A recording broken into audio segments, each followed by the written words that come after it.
Okay, good morning, and I'm going to call to order the April 7th, 2025 regular meeting of the Haywood County Board of Commissioners. And our first order of business will be our Pledge of Allegiance, and after that I'm going to ask our Sheriff, Bill Wilkie, to come forward for our invocation. So if everyone would please stand for the pledge.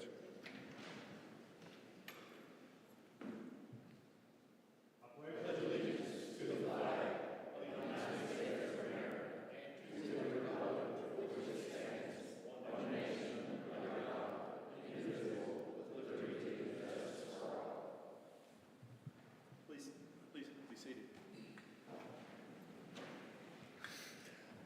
1 John chapter 3, how we know what love is. Jesus Christ laid down his life for us, and we ought to lay down our lives for our brothers and sisters.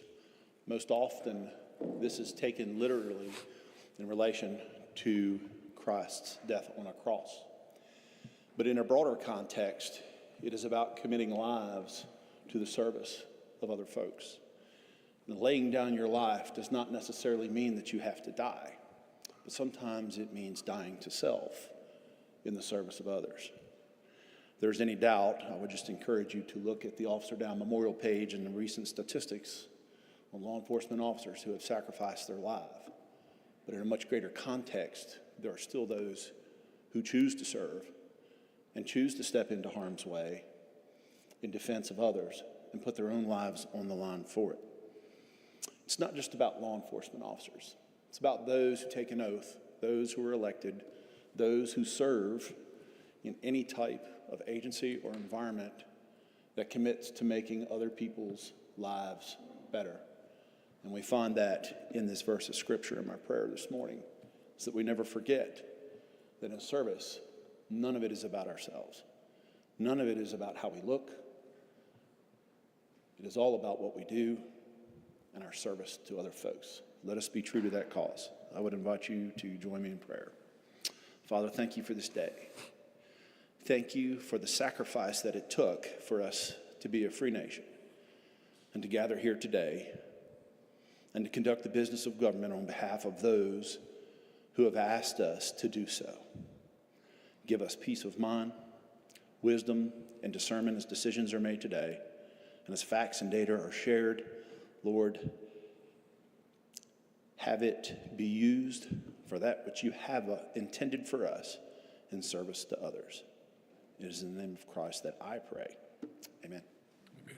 Thank you, Sheriff. I really appreciate that. Okay, generally our next order of business is public hearings, but we do not have any today, and then public comment session, and I don't have anyone signed up to speak.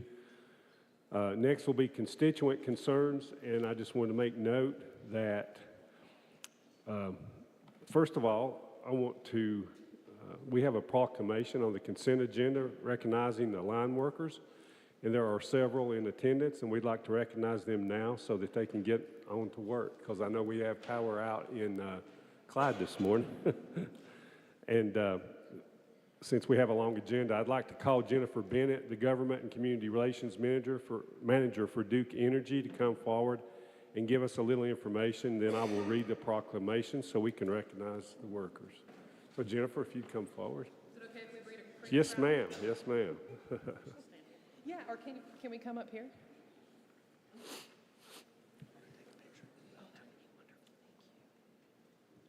We can just fill in, I think, if that's okay? Yeah, Wonderful. that's great. Good morning. Good morning. Wonderful.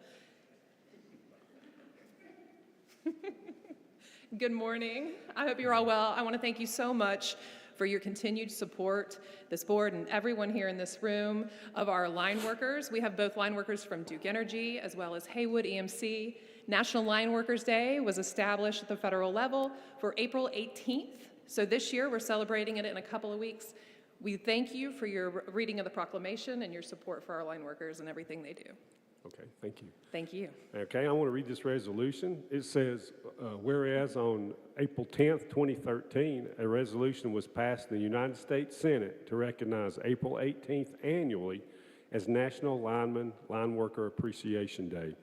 And whereas the profession of the electric line worker is steeped in personal, family, and professional tradition, and whereas the line workers are often the first responders during storms and other catastrophic events, working to make sure the scene safe for other safety officials and to expedite the return of vital electric power to our communities.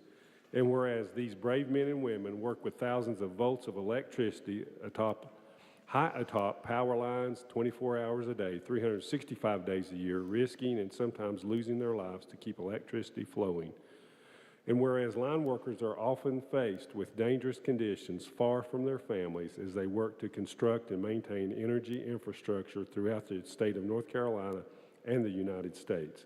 And whereas line workers must use their technical knowledge, physical strength, and ingenuity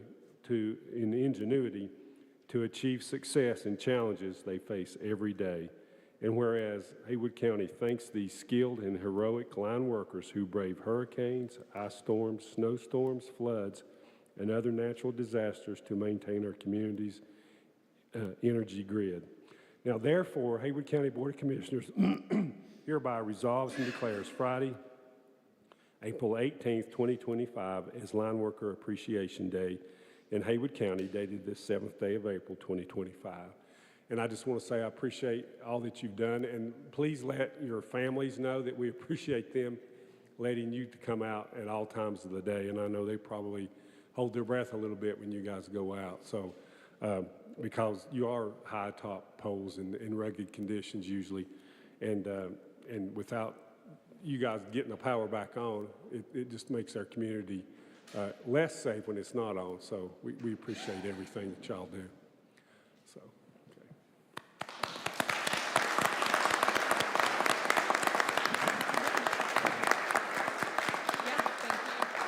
Did anybody else have anything they wanted to say? Mr. Chairman, I'd like to note that this is probably the fittest group of employees that we have recognized in quite a while.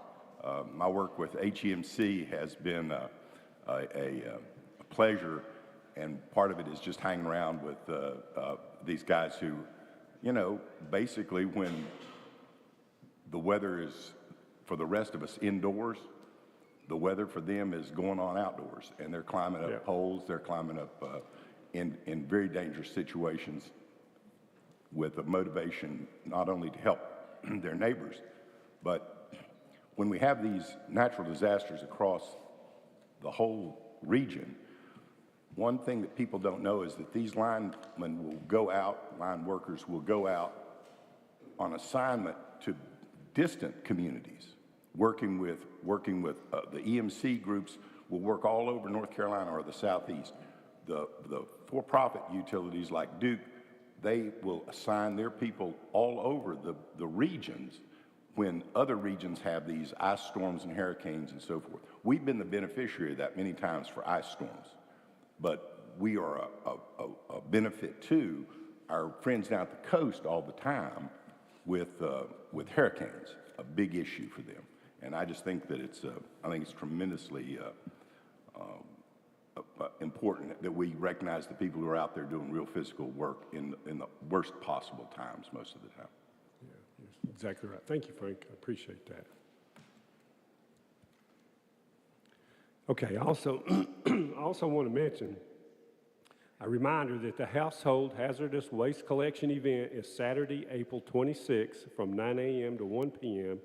at the Material Recovery Facility located at 278 Recycle Road in Clyde. And with their full information is on our website.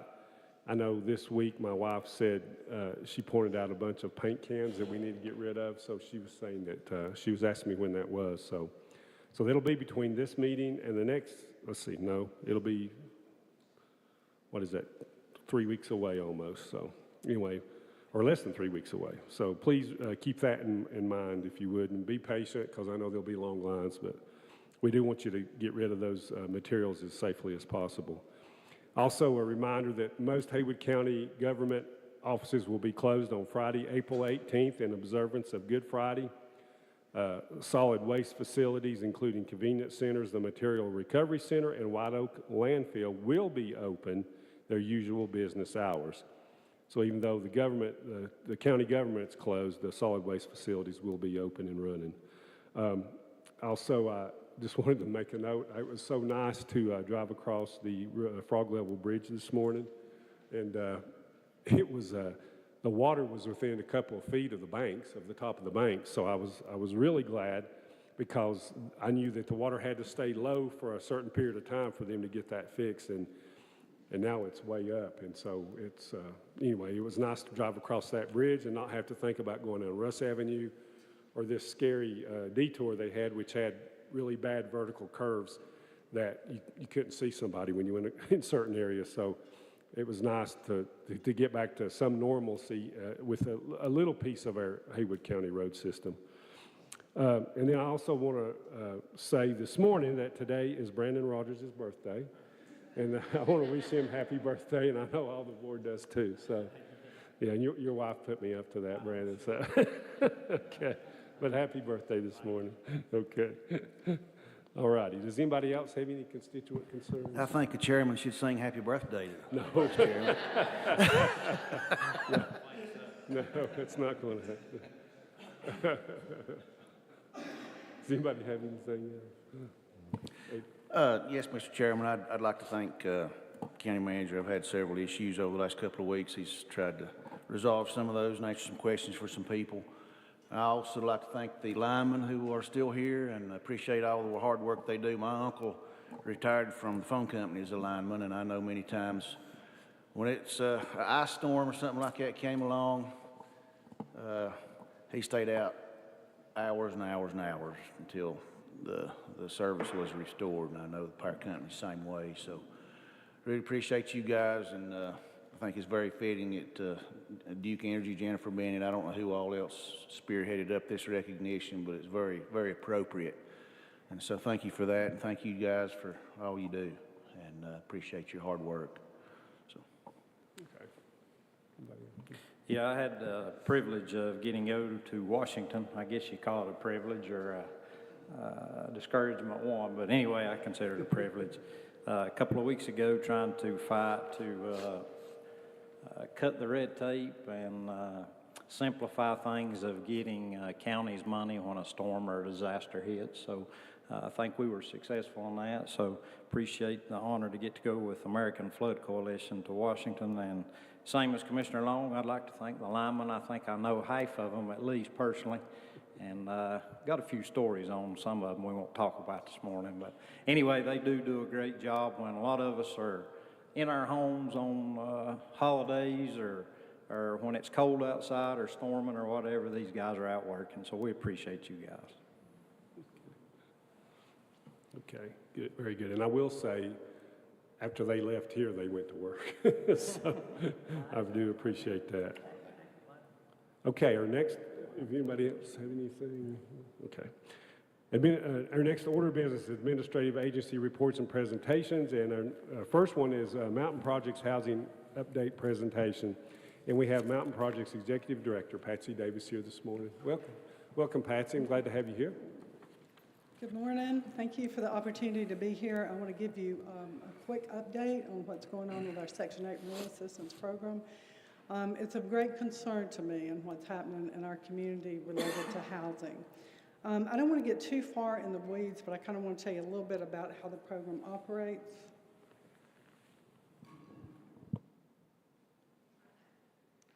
Maybe. We have 1,004 housing vouchers that serve Haywood and Jackson County. A housing voucher is really a supplemental rental payment that's sent directly from Mountain Projects to a landlord for a qualified client. And clients come into our office and they qualify, and we pay a percentage of their rent. We don't pay 100% of anybody's rent. Everybody has a minimum share that they pay. And so that payment goes out directly to the landlord. So in those 1,004 vouchers, we've had a lot of issues in about the last couple of years that I want to share. If you'll look at this graph right here, it shows you how much our rental payments have increased. And it really kind of started in May of 2022. And you'll see that our rental assistance payments really increased drastically. I don't know where if you look at January of 2022, you'll see that the average cost of each voucher was $466. In March of 2025, that had grown to $746. So you can see how much rent has really increased in our community over the last 3 years. As a result of that, we were starting to pay a lot more rent each month. And really kind of how this is set up is they fund us based on the prior year. So our funding was really not keeping up with the rental assistance payments that we were sending out the door. So in August of last year, a month before the storm, HUD decided that we were in what's called a shortfall status and that they were going to freeze our vouchers. And they did freeze those vouchers. Currently, out of that 1,004, we have 825 issued. If somebody passes away or somebody leaves the program because of their income has increased, we can't replace that person. And this goes along with how much our rents have really grown over the last 3 years. And we go by HUD's fair market rent when we're paying our payments, and we can request up to 120% of the fair market rents, which is what we've done, really to keep up with the market and be able to recruit landlords. A lot of our landlords said to us, we love your program, we love helping your clients, but basically we can make more in a weekend than we can make with a month from renting from one of your clients. So we lost a tremendous amount of families, tremendous amount of landlords during the post-COVID years, and still continue to lose some of those landlords today. Just to give you a little snapshot, we closed our waiting list on Halloween of this past year. We had 552 applicants on that waiting list. 415 of those were in Haywood County. If you look at this graph, it shows you that 46% of those are households with children, 18% are elderly and are disabled, and so on.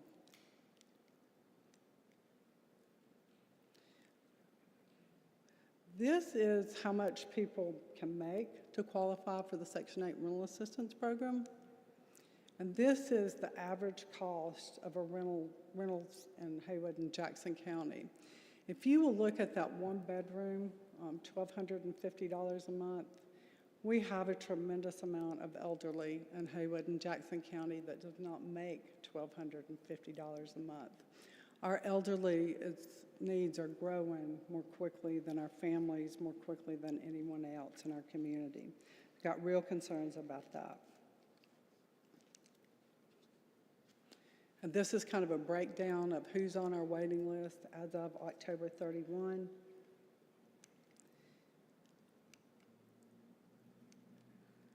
I don't know what happened there. Basically, every week we count every call that comes into our organization, and we track how many people are in need of what kind of services. Every week we average 25 to 30 calls of folks who need rental assistance that's not able to obtain it. It's also my understanding that there are other housing providers in Haywood County that's also closing their waiting list or in the potential of closing their waiting list. So this is kind of a summary of where we are. Haywood County, in my opinion, has been through more storms than the average community across this country. If you look at the mill closing, Tropical Storm Fred, and then absolutely Hurricane Helene, we remain in that shortfall status and we remain frozen. And I would like to thank Kevin and Brian. I think they were involved on the Sunday after the storm, trying to do something about this. And then Brandon was also involved and when he had Senator Tillis in the car with him. But nothing's helped. And so we have not been successful at all in getting these vouchers unfrozen. I know Bryant continues to advocate with our congressman's office, but really nothing's happening. And so while nothing's happening, we're starting to see an increase in homelessness in our community, an increase of people who are having to make those life-changing decisions, whether they eat, whether they have gas in their car, or whether they pay their rent. And times are tough, and as elected leaders of Haywood County, I felt like it was important to come here and just share with you this very big concern that we have about what's going on in our community with housing. So Patsy, do you need more rentals? Is that what? No, we have the rentals, and we just don't have the money to pay Okay. the housing payments. Okay. And so until HUD unfreezes our Section 8 program, we're just going to continue to decrease the number that we're able to help.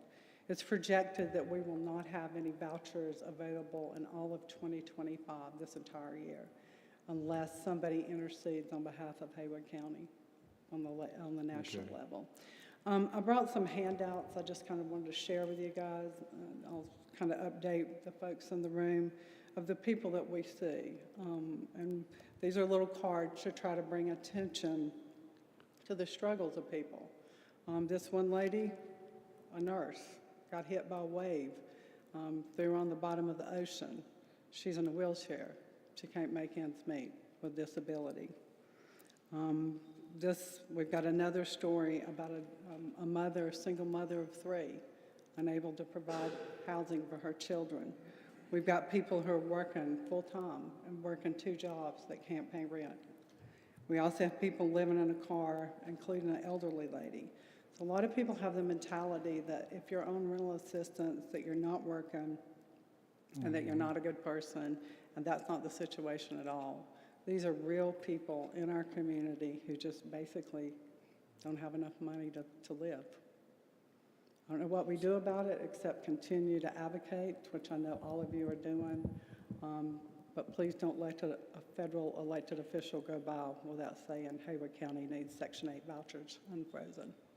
So you're not getting funded at all for vouchers? I mean, are they paying the ones that you have? We're or paying for the 825, What's that?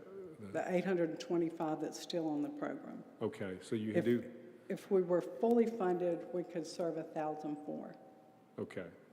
So that you're not being able to add anybody else at this time? I'm sorry, say that You- again. You're not able to add anybody else at this time? We're not adding anybody. They're actually taken away.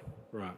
Yeah. As they die off or retire off or whatever, make more money. If they make more money, then they take them off the list, and we don't get funded for that. So Okay. We don't get to replace anybody. That's what yeah. It's almost, I know we've talked about this many times, but it's almost like the old saying, the squeaky wheel gets the grease. And what I learned when I was in Washington a couple of weeks ago from all of our senators, the congressional delegation, is that we need to keep this in front of everybody because tomorrow's another day, somebody else is squeaking. And I know personally we're that way a lot of times. You know, you'll deal with a situation and an hour later you got another situation and you seem to forget what you were dealing with a lot of times. So I think it's important that we stay on the phone, stay in front of it, stay in the ear of our congressional delegation and our senators and on the national level to be sure they understand the importance of this and how it impacts each and every county, not just Haywood County, but every county. But of course, we want to take care of our own. So again, I think it's just a situation where the squeaky wheel gets the grease, and we just got to stay loud about it and keep it in front of everybody. Yeah. It's my opinion that Haywood County's been through more than any county probably in this country. I agree. And there's money that that could be allocated to Haywood County if we can just get to the right people. Okay. Thank Well, you. Thank you, Patsy. Thank you for coming. Okay, the second item will be the National Library Week presentation, and Library Director Kathy Vossler and Community Engagement Librarian Zachary Jones is here this morning. Hey, welcome, Kathy.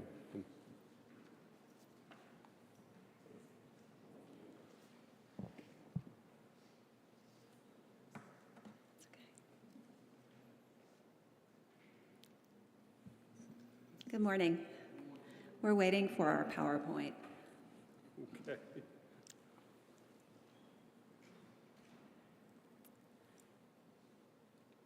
All right. Well, thank you so much for allowing us to have just a brief opportunity to present to you all this morning about National Library Week. And we wanted to take just a few extra minutes to talk about some of our successes that we've had recently. Let me advance this. Is it?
All right. Thank you. Thank you, Haven. Maybe. There we go. Maybe. All right. Whoop. Okay. Hopefully it'll stay there. So a few of our newest implementations over the past year, one of them was our Friends of the Library loyalty card. This is a card that cardholders receive when they check out, and with each checkout, they can get an additional stamp on their card. With 9 stamps, they take the card to our Friends of the Library used bookshop, and there they receive a free book. And many times people end up spending additional funds, and all of those funds ultimately come back to the library for programs. So far, we've issued a great number of these cards, and about 100 have gone to the Friends of the Library used bookshop, and it's been a great way to not only encourage repeat use of the library, but also to encourage use of the used bookshop. The next thing is Creative Bug. It's an online resource that we added this past year. It is designed for DIY enthusiasts, crafters, makers. There are over 1,000 video tutorials with this online resource. So if anyone is interested in learning how to paint or draw or cook, Creative Bug is a great resource for them to tap into. And it's one of many online resources available through the library at haywoodlibrary.org. Notary service has been immensely popular at the Waynesville branch since May of 2023. In January, one of our staff attended the notary classes at Haywood Community College and became certified as a notary. And we added service in Canton because it has been so popular in Waynesville. And over the past year, we have provided notary service at no charge for about 150 individuals. Our Stay Sharp memory kits. Zachary has an example of one of these here. We have recently been able to purchase 33 of these kits. And originally, they were designed for people who may be experiencing memory issues, such as dementia or Alzheimer's. But what we're finding is that they contain at least 1 or 2 books. They have conversation starters, simple games, simple puzzles, and they can be a great way to stave off memory loss. And I know we all want to try to do that. And they're also great generationally, so if grandparents are looking for simple activities to do with grandchildren, these will also fit the bill. We plan to start circulating these in May, and we will have some programming centered around brain health and memory in May also to promote these new kits. And then lastly, on this page, I wanted to tell you about the Cover One book repair machine. This is a simple machine that we purchased this past year for about $1,400, and it's very simple. I wish I had a picture of it to show you. But it essentially melts the glue in a book's spine and enables us to repair books that have fallen apart, such as this one. We can glue this back together, align all the pages, and essentially make it like a new book binding to give it a lot more library life. So far over this past year, we have saved over 700 books from possible deletion or exclusion out of our library collection. So we're very proud of being able to do that and save some library materials. The Fines Creek Book Locker. If you all recall, last March, you appropriated funds for us to be able to purchase this 10-unit locker for the Fines Creek community. We were able to install the locker in December and start circulating books out of the locker. If you recall, we added the locker at the Haywood, the Health and Human Services branch, and it has been very successful. Book lockers are great because they enable people to pick up holds 24/7. They place a hold, they choose the locker as their pickup location, and then they can pick up the items at any time that's convenient for them. Since adding the Fines Creek Book Locker, we have had 68 pickups of materials totaling 281 books. And this is a 300% increase in the number of materials picked up at that location since last July. So it's been very successful so far in Fines Creek. Some of our proudest moments over the past year were our ability to send some of our staff to help with Hurricane Helene recovery efforts. About 50% of our staff helped out at the emergency call center, at the Emergency Operations Center, with food distribution, and also with assisting the Canton Area Historical Museum by providing a space for them to go through rain-soaked documents and also to provide temporary storage for their documents. So I'm very proud of our staff for what they were able to do with Hurricane Helene. And then our Canton branch had a community event in 2024 to bring in documents and things from the community from the Canton Mill. And it was a scanning event, and so people were able to bring in paper documents. There were some physical documents that were scanned. And for this particular event, Jennifer Stewart and Carolyn Ponton from the Canton Area Historical Museum won the Community Outreach Award for Impact in 2025. So we're very proud of that. Just a few of our statistics. This is just a few of what we collect monthly to report not only to our Library Board of Trustees, but also to you all. As you can see, many of our statistics, all of these on this page are increases over the previous fiscal years. We are still circulating a lot of print materials, almost 200,000 this past year. Digital materials have really gone through the roof in terms of circulation. Our door counts are very high, and with assistance from our Friends of the Library, we're able to provide over 400 programs to people of all ages over this past year. And our meeting room use has really exploded.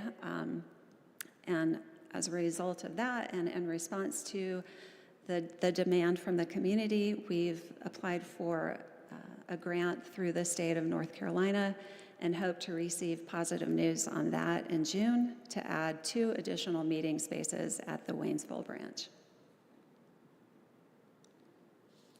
And with that, I'd like to turn it over to Zachary Jones, who is going to tell you a little bit about National Library Week. Hello, my name is Zachary Jones, and I am the Community Engagement Librarian here in Haywood County. Thank you all for allowing us to come here and recognize National Library Week. The theme for the week is Drawn to the Library, which is a celebration of everything that can possibly draw someone into our doors. We offer so much more than just books. One of the things that I really focus on when I have an outreach program is the social factor that your libraries offer. A lot of people don't realize the sort of good that our programs offer people. It offers them a place to come and connect with their fellow neighbors. It offers them a place of refuge on rainy days like today. So the library is so much more than just books.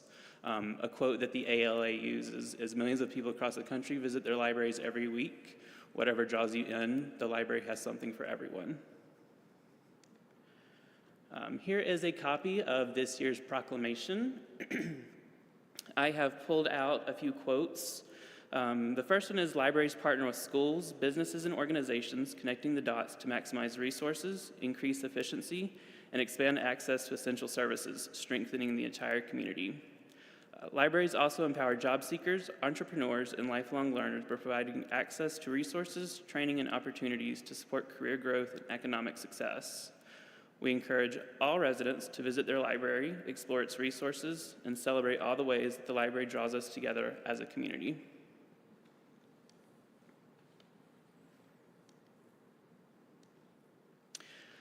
This is our week event. We have a week packed full of things. Today we have a take and make kit coming out at all of our branches. This is a great opportunity for someone to come in and they get a bag full of all the materials needed to create a craft. And this one actually also has an online component. Our new adult services librarian, Mason, has recorded a video, and so people can actually follow along and create the craft. It's like a program that they can do on their own time. Tomorrow, this Tuesday, we have a blood drive at Canton. All week long, we have story times that are library themed, so that we can get the little ones in on it. And then on Thursday, we have a Wildflowers of the Blue Ridge program that we're really excited about. And all month long, we have our 3rd annual National Library Week bookmark contest.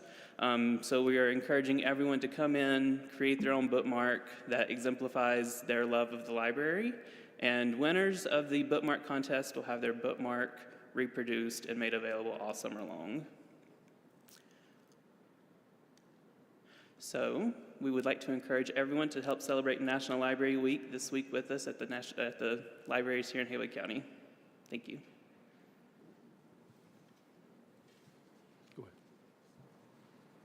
Thank you for coming today.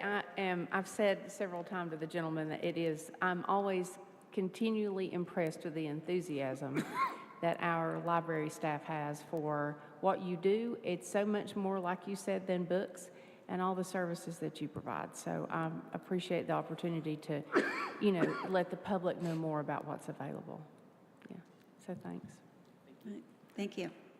I was curious, Kathy, about the notary program. So if anybody needs something notarized, they can go to Canton or Waynesville? Yes, they can. We ask that they call ahead to make an appointment, just to make sure that our notary is available at the location when they need them. And we also ask that if you need someone to witness what you're signing, that you bring along your own witness. We do not provide those at the library.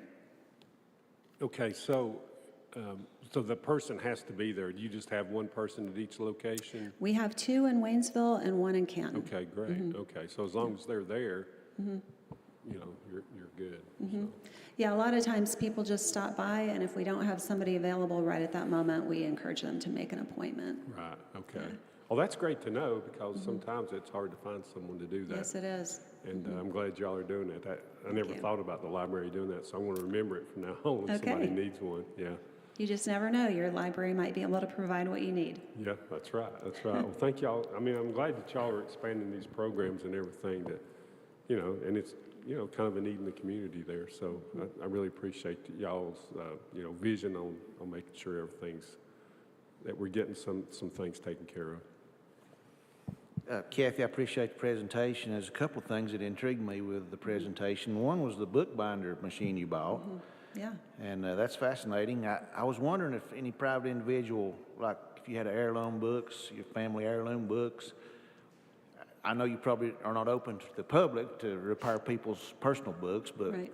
where would somebody go to repair a family heirloom book? Do you know? That's a great question. I know for me personally, I've often had to send off books, sometimes to another state, to have something rebound. You've intrigued me, Tommy, with a potential idea that we could, a service that we could provide. The actual repair only takes about 10 minutes. The cost is about 25 cents worth of glue. So, I was hoping you'd say that, so I may have baited you a little bit, but well, what's been wonderful too is we have a number of one-of-a-kind books in our North Carolina room. These are books that we could never replace, that were falling apart, and we've been able to take something like this, or even in much worse condition than this, and rebind it and make it last for a lot longer. So. And your digital use skyrocketed. It has. It's been skyrocketing ever since COVID. I have I guess recently seen just a slight decline again, but still it's been blown out of the water. People really appreciate the ability to read something online, especially when they travel, that sort of thing. So it's been great. Well, one more thing. Do you have any of your board members here that you'd like to recognize?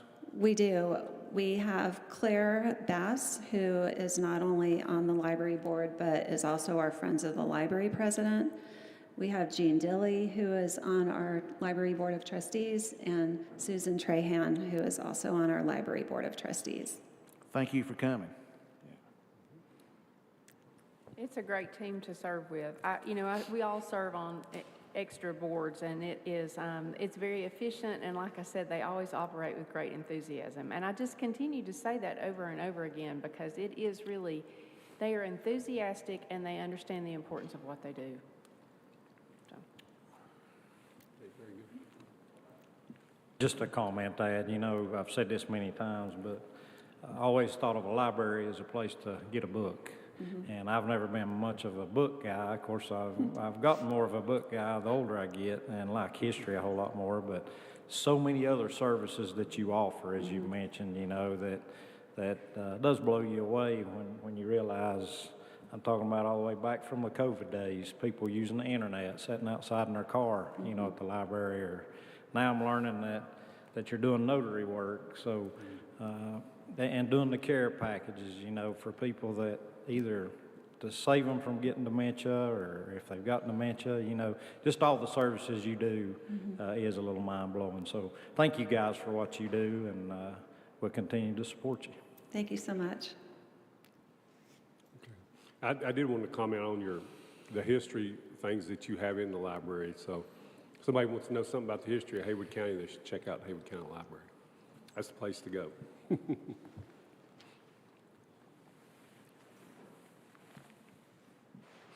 Okay, next will be number 3 is our Sheriff's Office and Review. We have our Sheriff, Bill Wilkie. Welcome, Sheriff. And I know the Sheriff is staying on the cutting edge of technology. He was telling me about some programs that were really awesome, so I appreciate you. I'm one of those guys that I don't like change, and I don't, the way I do things. But the profession I'm in and you're in, constant change is what it's all about, and staying on top of it. Really helps our community. So yeah, and nothing remains static, particularly in the law enforcement world. Yep. Court rulings, so much changes over time. But the trick is to stay healthy during those changes and stay up to date with things, and ensure that our approaches and our policies are in conjunction with those changes. But am I fast forwarding with this here? Is that what I'm doing? All right. Very quickly. So this is just a summary report. The full annual report will be available online by close of business today, and it contains 26 slides. I couldn't address everything, and just out of brevity, I wanted to break it down in just statistics I'm going to share with you today. Make sure I got which button am I pushing? There we go. Our mission and vision has remained unchanged as we move forward this year. And, you know, in light of your comment, Mr. Chairman, you know, the men and women of our Haywood County Sheriff's Office seek excellence in leadership for the communities we serve, integrity in the actions we take, whether in public or private, and strength in making decisions that support our mission. I wanted to talk briefly about personnel. Things are ever changing. And as I was preparing for this, I took a look at where we stand personnel-wise. We've had some real experience retire this year, and I will tell you, I had some concerns about that because you had folks that have been in that office for decades, and there's a season to a career in an office, and we lost some of that experience. But I'm pleased to tell you that we have some young folks in there who have come in and really stepped up to answer the call. And very quickly, you could take a look. In aggregate, we have 151 total positions and currently stand at 12 vacancies. That's about an 8%, but I averaged the two percentages between the operations and detention bureaus, and a more accurate statistic that's more statistically relevant is about 11%. So what I will tell you is that most law enforcement administrators across the state would be excited to see those numbers. I'm equally excited to know that even with those vacancies, I went ahead and pulled the last payroll, and you'll note that out of 151 positions, 149 people showed up to work, and that's because we have about 10 folks in the part-time portion of our agency that show up to work. We have one that has a job that has some really good pay and benefits, and he moved into construction there, but every weekend he shows up to assist us during times of high call volumes. And there's over 10 people that do that, both in detention and in our operations side. And when we had the wildfires just last week, we started making phone calls to some of our part-time folks, and we were able to bridge the gap in their request to have a deputy up there simply with the part-time folks that agreed to come in. So I would submit to you that that's a very good indicator of a healthy organization. And I'm very pleased to report to you that despite the losses of experience, we've got a lot of folks that are hanging in there and continuing to do the work both part-time and full-time.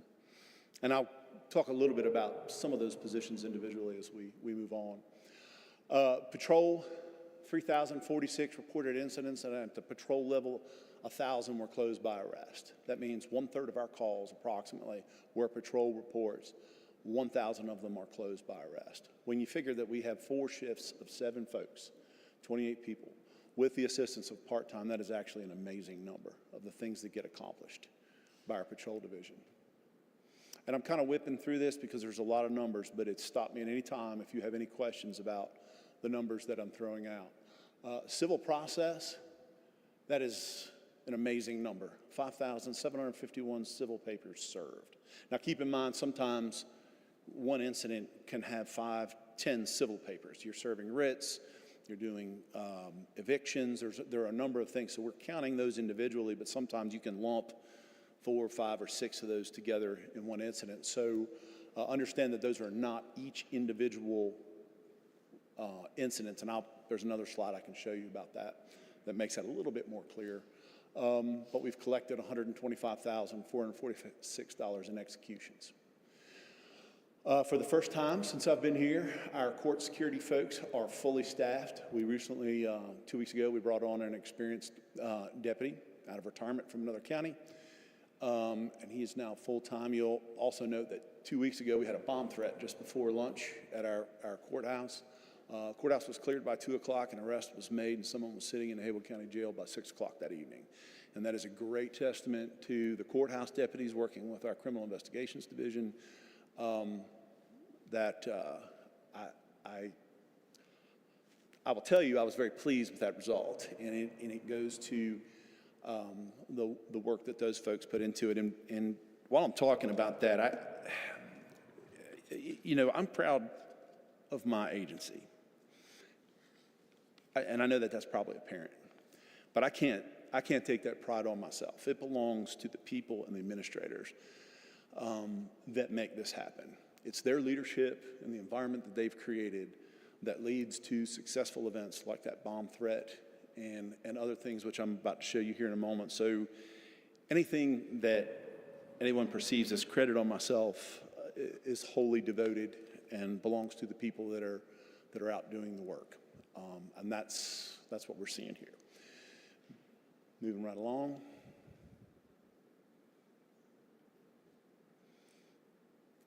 There we go. Our crime suppression unit, 214 arrests, 43 search warrants, and 65 charges for trafficking. Those trafficking numbers are amazing. I will tell you, without giving up too much of our tactics going forward, technology has changed things even in the last 2 years.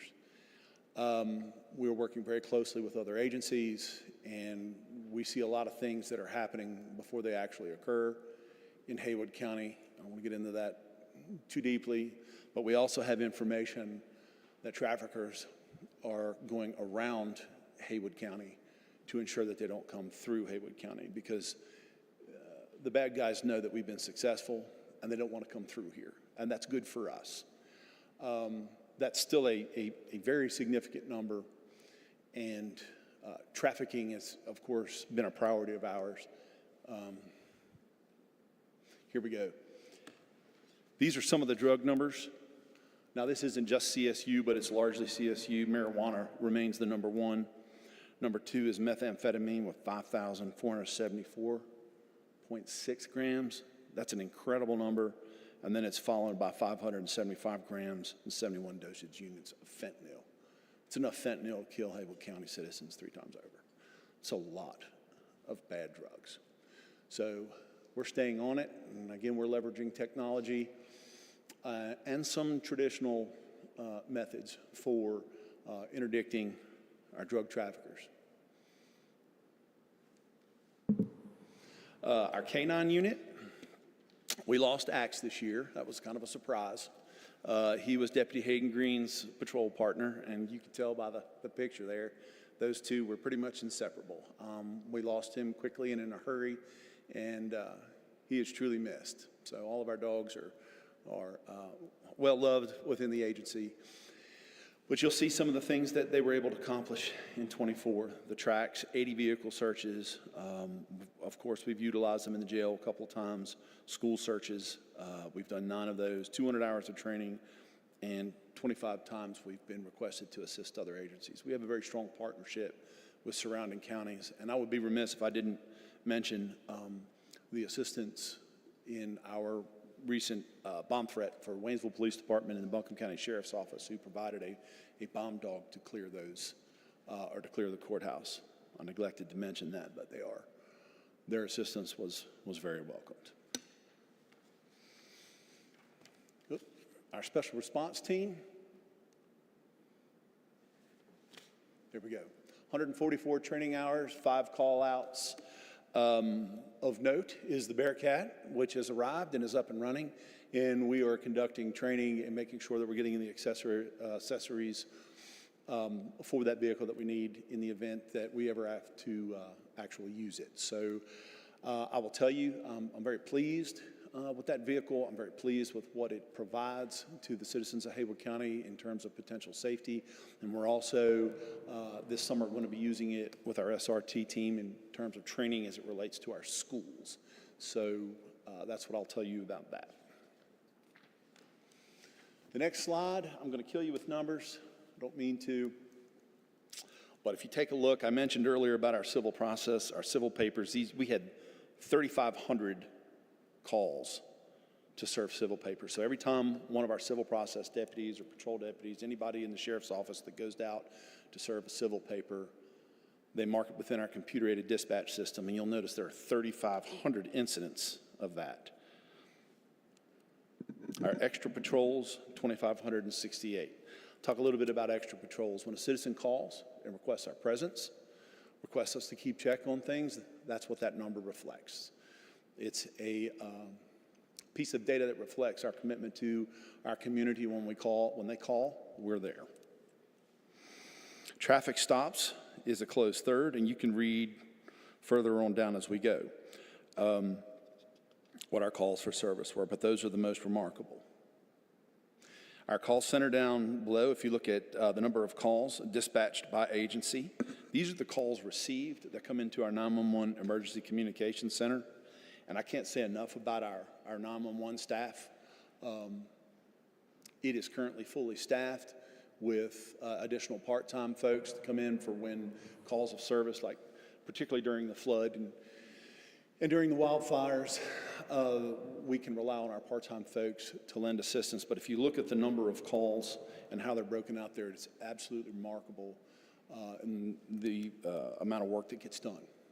So keep in mind, citizen calls, it's their first contact with law enforcement within the county.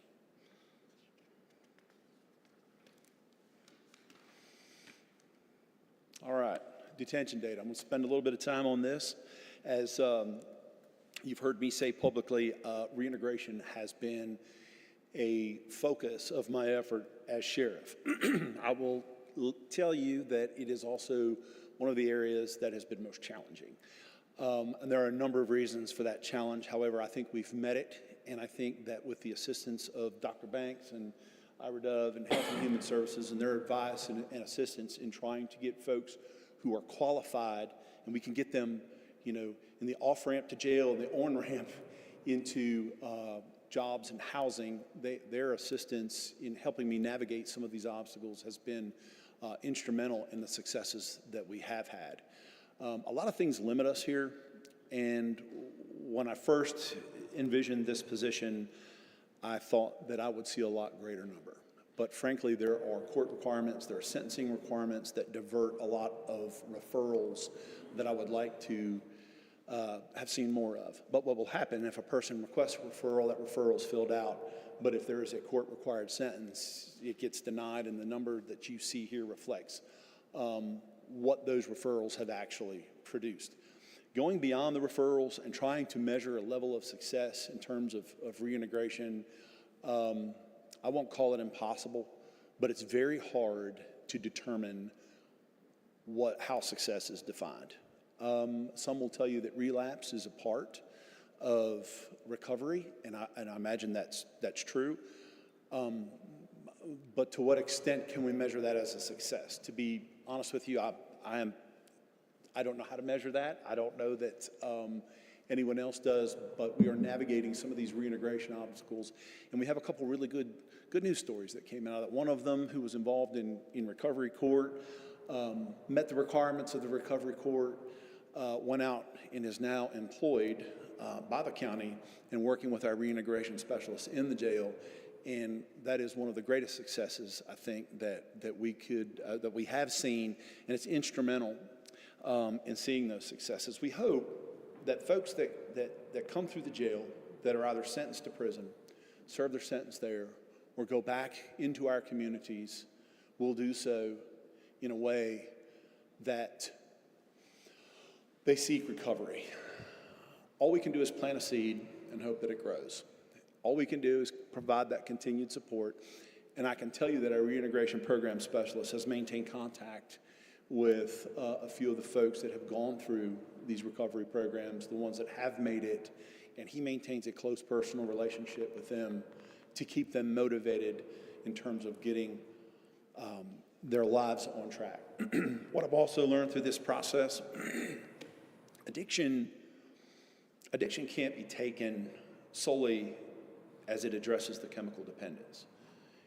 It's a lifestyle, and it's hard for us as problem solvers and as community servants to understand the lifestyle that accompanies addiction, whatever that type of addiction is. And we're not just fighting addiction. We're not fighting chemical dependence. We're fighting a lifestyle.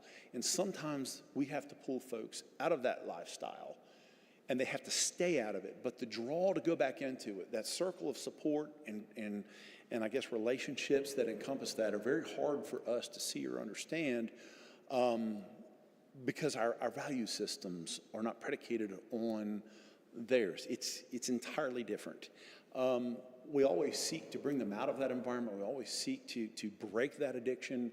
And again, the partnership with Health and Human Services goes far beyond, and their help goes far beyond anything I can provide as a sheriff. But the jail has been an on-ramp to success with their assistance for a number of folks.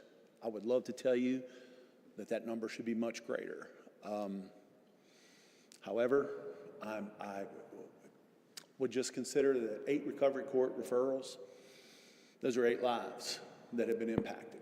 First at Blue Ridge referrals, 10. There's a couple that aren't on here, the men's challenge of the Smokies. I know of 2 incidents there where folks got an on-ramp onto a better life, and those folks are stay in contact with Mr. Cummings, our reintegration specialist there. So we're seeing successes. You might look at the number compared to the total folks that are confined and think that it's minuscule. But I would also remind you that those are lives that are changed, that without a focus on reintegration may not have otherwise been changed. One other thing about this slide before I go, I committed to change those failure to appears because they cost money. And what I'll tell you about that, we had something called the Helpful Reminder Program. We made phone calls to folks that had necessary court appearances the next day, and they still didn't show up. We were counting successes of contact made and assumed that they would show up. The numbers clearly are different, and what I will tell you is that goes back to the whole idea of the lifestyle. And until we change that lifestyle, we're really not going to change that number. I also found that we were duplicating the effort of defense attorneys because committed defense attorneys are calling their clients and say, you need to be in court tomorrow, and when they aren't, we were supplementing that effort through our volunteers, the number of which is 51, by the way.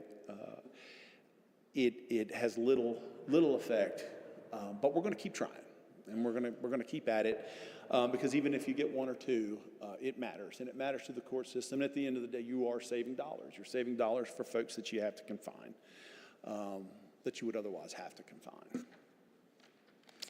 So, any questions on that?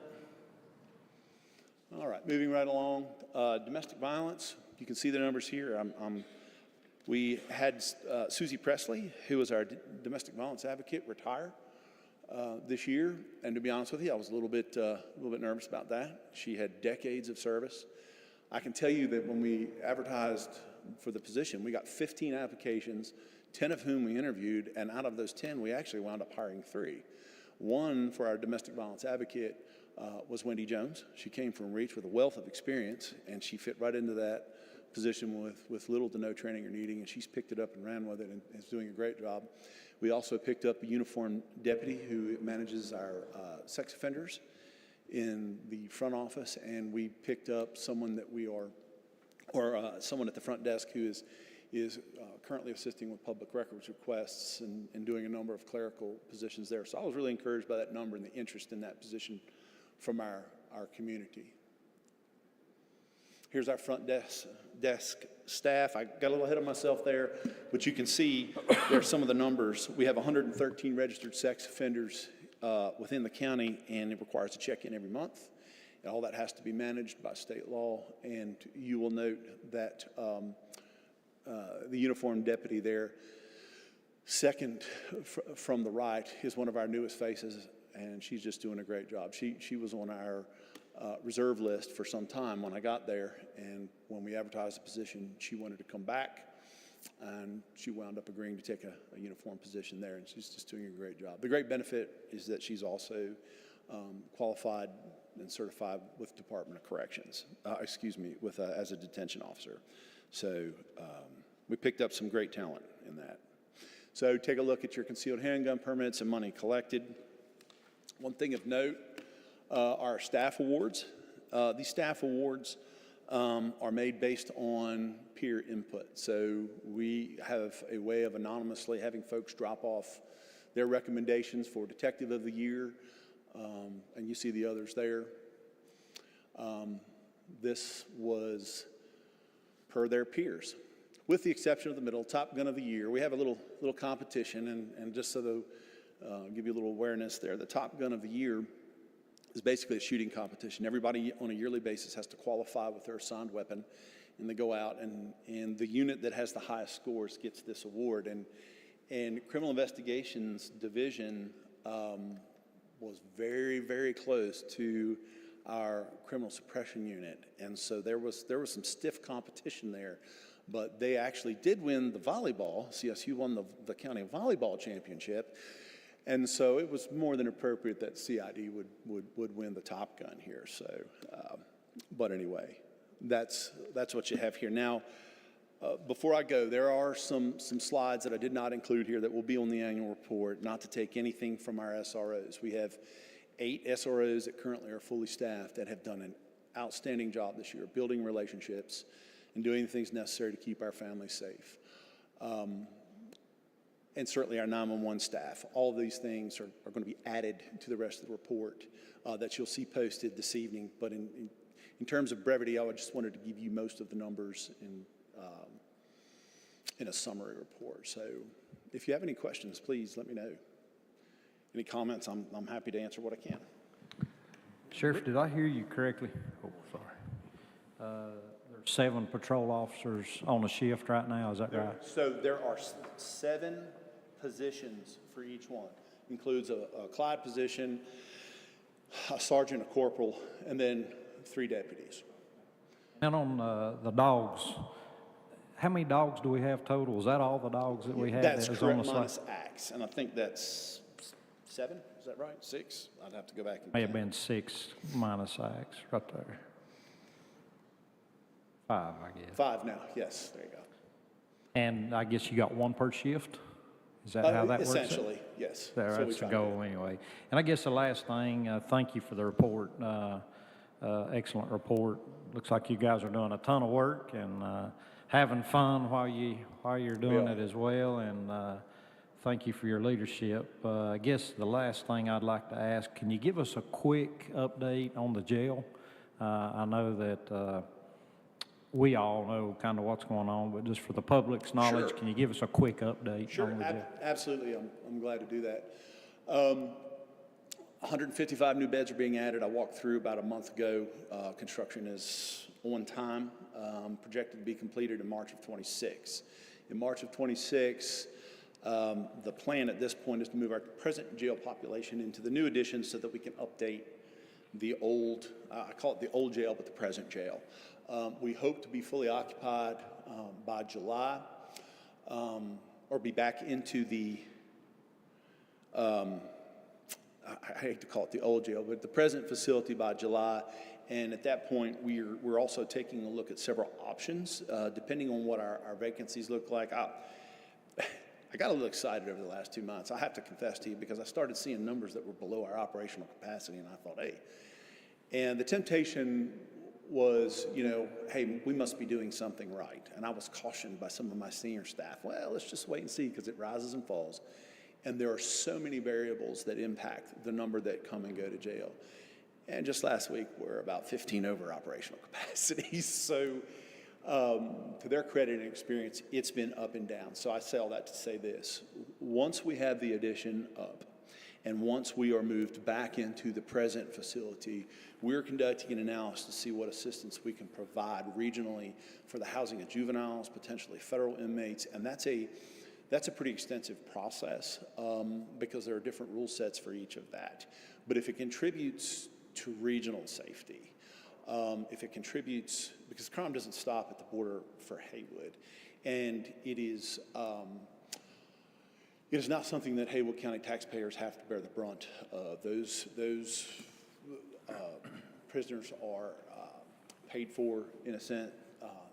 Essentially, juveniles, the state compensates us for expenses. So if we have the space and it's of no expense to Haywood County taxpayers, it's a great benefit to public safety regionally if we can provide those cells until such a time as they start to fill up, as our data indicates, by Haywood County residents in the future. I hope not. But does that answer much of your questions? Yes, thank you. Great. Thank you for the. Thank you. Sheriff, I'd like to ask you a couple of questions on your report. Can you tell us what the trends are? I mean, I kind of come from an analytical background where I kind of look at data and kind of see where we're at, where we need to go, where we need to. What specific data points? Well, like on the slide where you had your data for crack, cocaine, heroin, marijuana, morphine, fentanyl, Oh, sure. opium. Can you kind of tell us the trajectory of how it compares to last year, year before last, the year before that, and what are you seeing? Yes, absolutely. That's a good point. I didn't bring last year's statistics with me.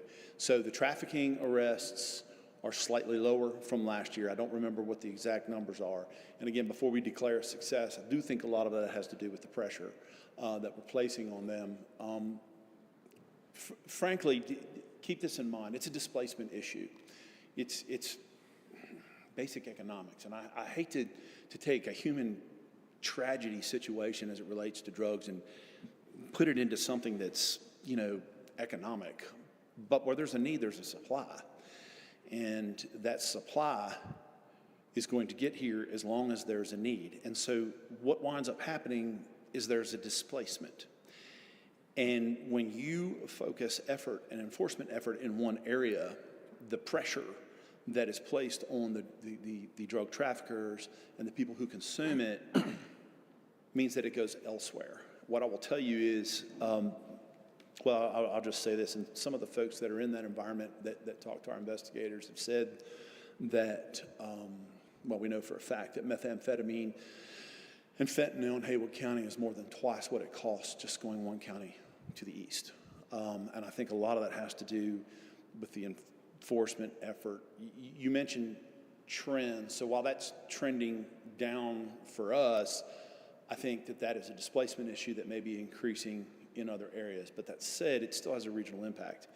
I will say this, that there's a trifecta. It's homelessness, it's drug use, and it's crime. And those things go together, and I think I talked about that last year. And when you impact one of those areas, you impact others. I would suggest to you that what we have seen and what I believe is the reduction in the large homeless camps that were once behind Walmart and all that has a lot to do with addressing that lifestyle, going after the drug portion of that, and folks who have a chemical dependency issue go to where they get their supply cheaper and more easier. So that's a trend that I think is occurring. I don't like to admit that, for lack of a better term, because we like to think that we're being very successful and that the enforcement issue is a big deal, but others have said in the past that you're not going to wrest your way out of this problem. And while that's true, accountability can never be compromised, and we have to keep accountability at every step we can. And I will tell you, while I don't like that it's run to other counties, I'm Sheriff of Haywood. And that's what I can impact. That's what I will continue to impact, because the folks that put all of us in office expect that. And I will continue to hit that hard. And it's worth noting that we're not just in Haywood County. We have very close working relationship with other agencies that have the same intent. And we have developed a very robust intelligence network.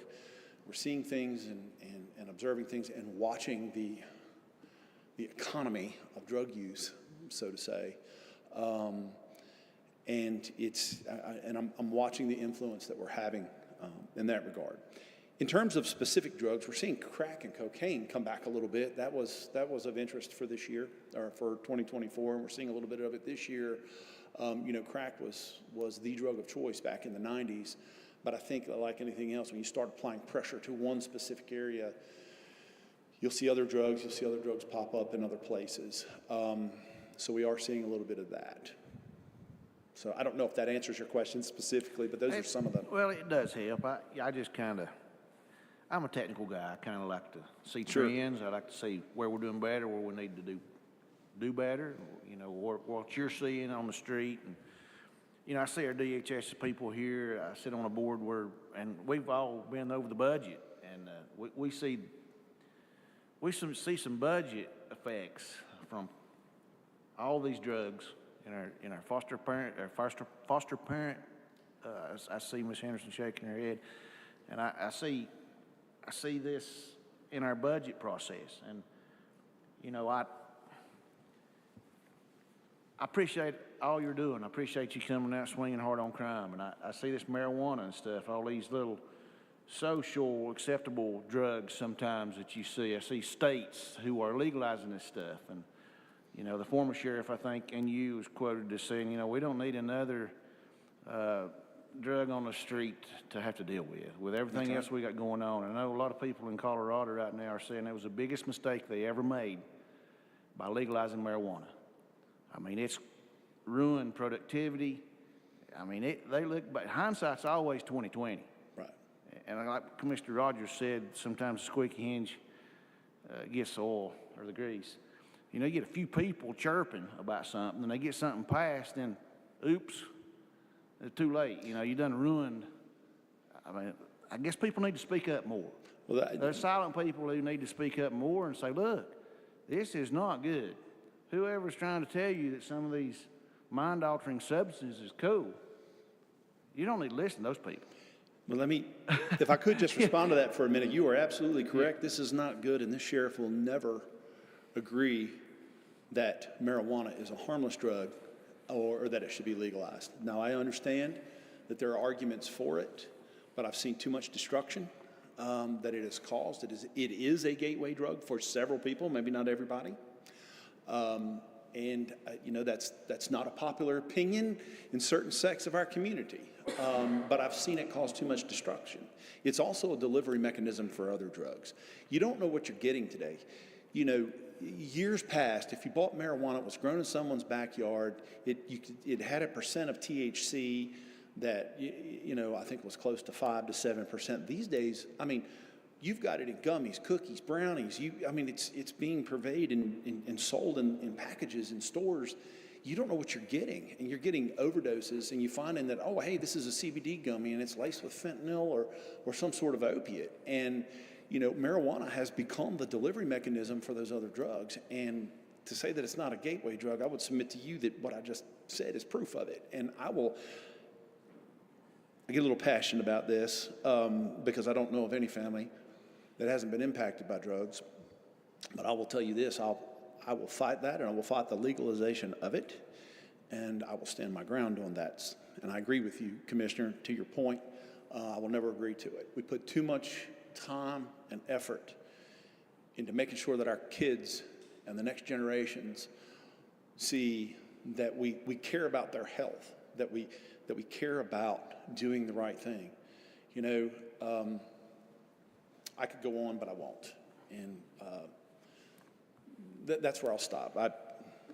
Well, I will. We got a presentation from our public schools coming up here in a moment, and I know they'd have a lot to say about some of that. And you know, it's sad, you know, when we try to deal with these problems, and you have a few people pushing this, and they're probably profiteering by it.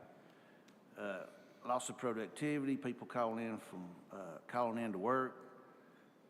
You know, they don't show up to work.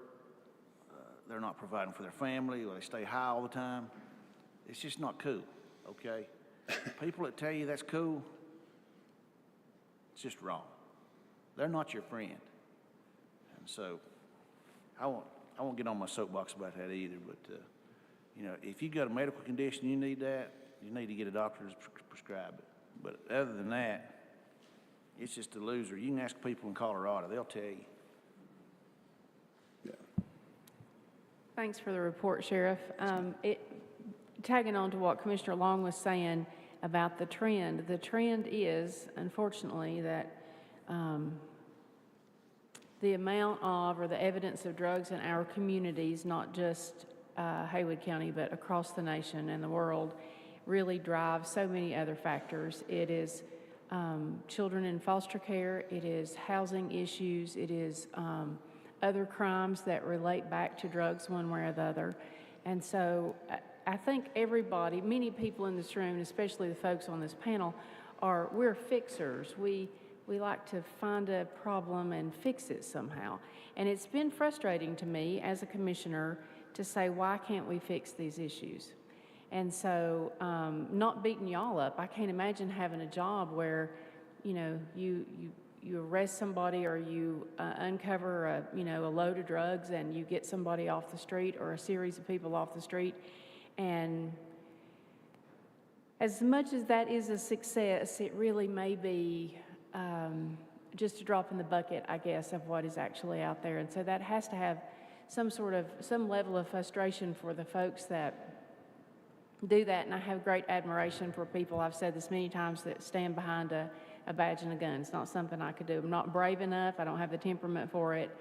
And it's got to be frustrating to never really crack the nut, to never really be successful in getting rid of it. You don't ever really eradicate it all. So I did have the opportunity to go to the first recovery court graduation, and that is, having said what I just said, it is such a success. And those seem to be, looking at these numbers, are very, that's a very small number against all the other numbers that you provided to us today. But, that one graduate or the second graduate that we had, and I think, we've got several people in that program now, that's like, throwing a pebble out in still water, is that their successes, reach coworkers and family members and children and parents and brothers and sisters and cousins and all. It really is far-reaching, the success they have. So I guess that's what we need to do in when we see numbers like this, is we can't glaze over the fact that, people will not show up for court, but then again, those are the same people who say it doesn't matter that it's illegal or that they need a substance, whatever, or that their kids are not safely housed or fed. So it's dealing with an entirely different population than many people in this room. Even though we've all been touched by it, I don't think we're, you just can't answer. You can't solve the equation. So I appreciate what you do. I appreciate what the men and women that represent us and keep us safe and respond to all of our calls. And I realize how difficult like I said, it must be to do something and really never, ever solve the problem. You chip away at it, but you can't ever close the book on it, I guess. I guess from my seat, we're excited, which is a bad thing to say, about seeing the detention center or the jail come to fruition and get that up and running. And like I said, just appreciate what you do and what everybody in the department does and working to keep us safe. And thanks for keeping us informed. Yes, ma'am. And in light of that, we're starting to turn the corner. I'm really excited about the number of young people, I think, who have a renewed interest in serving in law enforcement. We've seen an influx here lately of applications, and it's exciting to see. But it doesn't happen by accident. It happens because they have the support of their community. And if you look at trends across the country, and you look at what many analysts are calling a hiring crisis for law enforcement, I would not call it that in Haywood County. Our greatest recruiters are the people that are there, that go out and say, hey, you might want to try this. We had the 5 folks from the mill who are still there and doing a fantastic job. We paid 149 people. Last payroll who came to work for the Haywood County Sheriff's Office, who could probably get paid more, do something else, not have to step in harm's way, and who enjoy being there. And in light of that, it doesn't happen by accident. It happens because it has the support of its elected officials. And I would have told you, quite frankly, after the flooding and the budget issues and all the things there, I would have expected people to take a look at that and, hey, in the next couple of years, it's going to be tough. No. Pay is an important thing, and I don't want to take that away from any. Pay is important. We have to pay our folks. The vast majority of people there aren't for pay. They're not there for themselves. They're there because they go home at night and put their head on the pillow and go, you know what, I got to do this today for my county. I got to do this. And there are a few that don't look at it that way who, frankly, not an issue. We are a strong and solid department, or office rather, and every day those folks come to work with a greater good in mind. And it's because they have your support as well. And it's important that you know that. I relay that to them all the time. And they see it, and they saw it during the flood, and they saw it during the wildfires. They see it when it really matters. And I would encourage you, please stop by the office anytime, unannounced. Please come on in, say hello. You're welcome there anytime. There's nothing about what we do or how we do it that I would not want to show you all or the public about what's occurring there. One other thing that I am real proud of, and I'm sure the entire board is, that we were able to get SRO officers, and the school board is here, in our schools. That was so important. As a parent, all of us are, But also the relationships, I think that builds with young people, you know, when they see kids, you know, kindergarten all the way up, who build those relationships with officers and just see that, you know, it's a positive experience, and I'm proud of us for being able to do that as a board and to take care of that young generation coming up. I think that's a positive that we probably won't really see the benefit from. We see it every day with those folks that are in the schools, but I think to see it in that generation will take, you know, obviously time, but I think that will be a good relationship for the kids that deal with those officers in those schools. It's already paying benefits without getting into details. I can't say enough about Dr. Putnam's and his staff support. In a conversation we had last week just about things, it just came up in conversation that he has 1,100 employees, and I thought, wow, I thought 151 was, you know, positions. He said 1,100. I was like, okay. I was like, I don't know that I could do that. But in the midst of all that and all the things that are going over there, the partnership with the schools and with Dr. Putnam, as this progresses, has been vital to our success with SROs and with the school system. And I'll just say we need to be proud of our school system. My two kids, I have a son who's a captain of engineers in the Army who went to the Citadel following Haywood Early College. He is a leader in the United States Army today because he got his education in Haywood County in the public school system. My daughter is in her third year of residency at the University of Maryland because she graduated from Pisgah High School, went to college, went to medical school. Go Bears. Ma'am? Said Oh, go Bears. Terps? Oh, go Bears. Yeah, okay. And it's important to recognize how good our school system is. I mean, I had two children who came through this school system who have gone to get advanced degrees and gone into areas where they help other folks because of what they learned in this school system. And I just appreciate, I can't say enough, Dr. Putnam and his staff and the teachers that have committed so much in this county across the 25 years, 30 years that I've watched my kids grow and progress in this school system. It's very special and it's very unique, and it's an honor and privilege to work with him and just provide SROs that keep it safe and to work in conjunction with him. So your point is very well taken, ma'am. Thank you. Do you have a number, and this is the last question I'll ask, do you know of the 1,449 failure to appears for misdemeanors and felonies, how many individuals that is? I do not. I probably do. It's probably down in the data somewhere.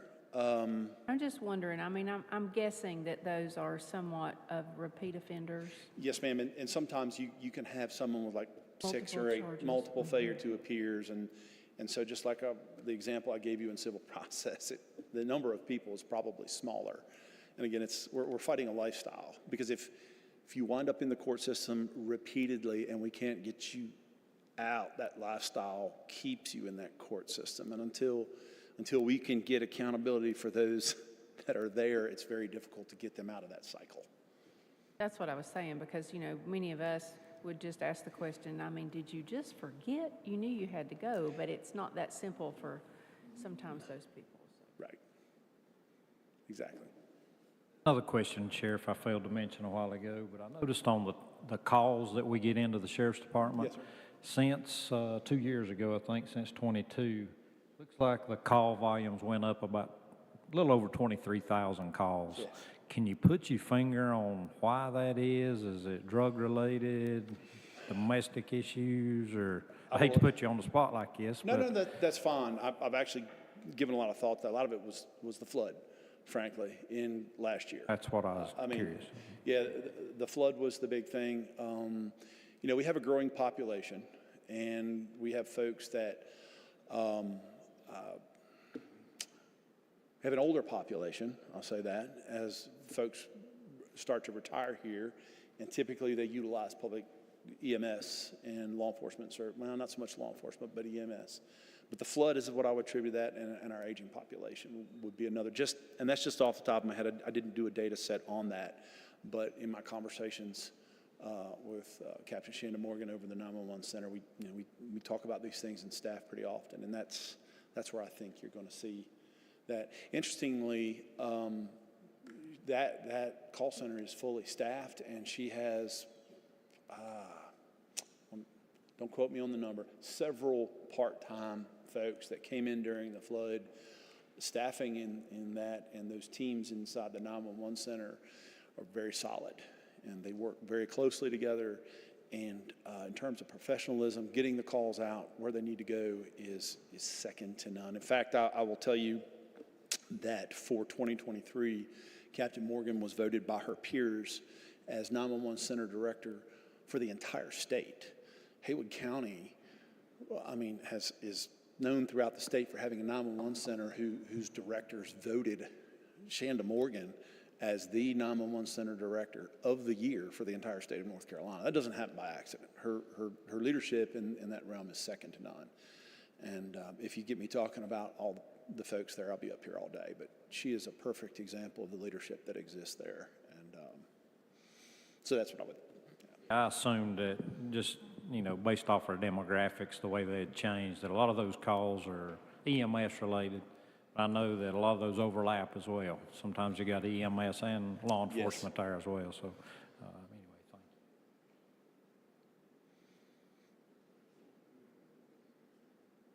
anyway, thank you. Thank you, Sheriff. Very thorough. Thank you.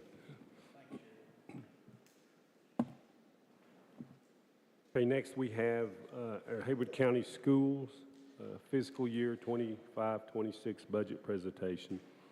And from the schools, we have our Superintendent, Trevor Putnam, our CFO, Leanna Moody, the Haywood County Schools Assistant Superintendent, Graham Hayes, and the Haywood County School Director of Nutrition, Allison Francis. Good morning. I'll start us off. I'm going to go through the budget message, and I'll try to be as brief as I can. I've got to pay the sheriff, though. He bragged on us. I will say that SROs, if you remember, y'all asked me if just SROs would make it better. No, the right SROs, officers that would connect with kids. And so sheriff's done that. So we're grateful, and thank you to all of you for supporting that. Our budget message: the mission of Haywood County Schools is to work passionately and productively to support student success. We believe passionate and productive work results in student success, and no other schools district should be better overall have better academic or extracurricular success than us. The mission components serve as guiding principles in budget development. Our primary focus points of the 25-26 budget are to recruit, retain, and support employees in their passionate and productive work, limit expansion items in the local current expense budget, and adjust the budget as needed to account for loss of ESSER funding. ESSER funding came along with COVID, and the last of those dollars rolled off in September. Declining enrollment and associated issues with the Canton Mill closure. This document represents the recommended budget for Haywood County Schools for the fiscal year 25-26 for local current expense funds, capital outlay funds, and child nutrition funds. In compliance with statutory requirements of the School Budget and Fiscal Control Act, the anticipated revenues and the projected expenditures are equal, and the budget is organized to enable the Board of Education to control the fiscal management of the school system. 6 separate funds make up the total budget. Local current expense, or Fund 2, local restricted funds, or Fund 8, capital outlay, or Fund 4, child nutrition, or Fund 5, state public school, Fund 1, and federal grants, Fund 3. The local current expense budget provides for a broad spectrum of school system operating costs. These include, but are not limited to, supplies, repairs, utilities, and contracted services, as well as instructional and support personnel. During the development of the local current expense budget, the following assumptions were used: 3% salary increase for non-certified personnel, 5% salary increase for certified personnel, 7.65% employer matching FICA, 24.75% employer matching retirement, and 8,662 annual costs for employer matched hospitalization. By the way, those are pretty good assumptions as the General Assembly ponders what they're doing. It looks like those may hold true. The anticipated county per pupil appropriation rate is $2,591.43 for 6,370 Haywood County School students, plus 686 charter students. The number of students is based on the best average daily membership of students for the first or second month of the 24-25 school year. Anticipated revenues also include $345,000 in fines and forfeitures and $24,000 from ABC revenues. This brings the fiscal year 25-26 total anticipated county revenue to $18,654,130. Fund balance allocation of $719,483.75 brings revenue to equal the estimated expense of $19,373,617.75. And I do want to emphasize the use of fund balance. So our revenues are not matching our expenses, so we're having to use fund balance, and this is the second year in a row. Local restricted funds are not permitted for use in the current expense budget. The anticipated local restricted funds are over $3 million. This number varies based upon grant receipts. These funds are reserved for use as set forth by grant or policy guidelines. The capital outlay budget funds cover maintenance, repair, and renovation projects, equipment needs, and capital safety support efforts throughout the school system. The requested capital outlay budget is $1,250,000. Child nutrition funds support the operation of school food services. The anticipated child nutrition budget is $5,558,306.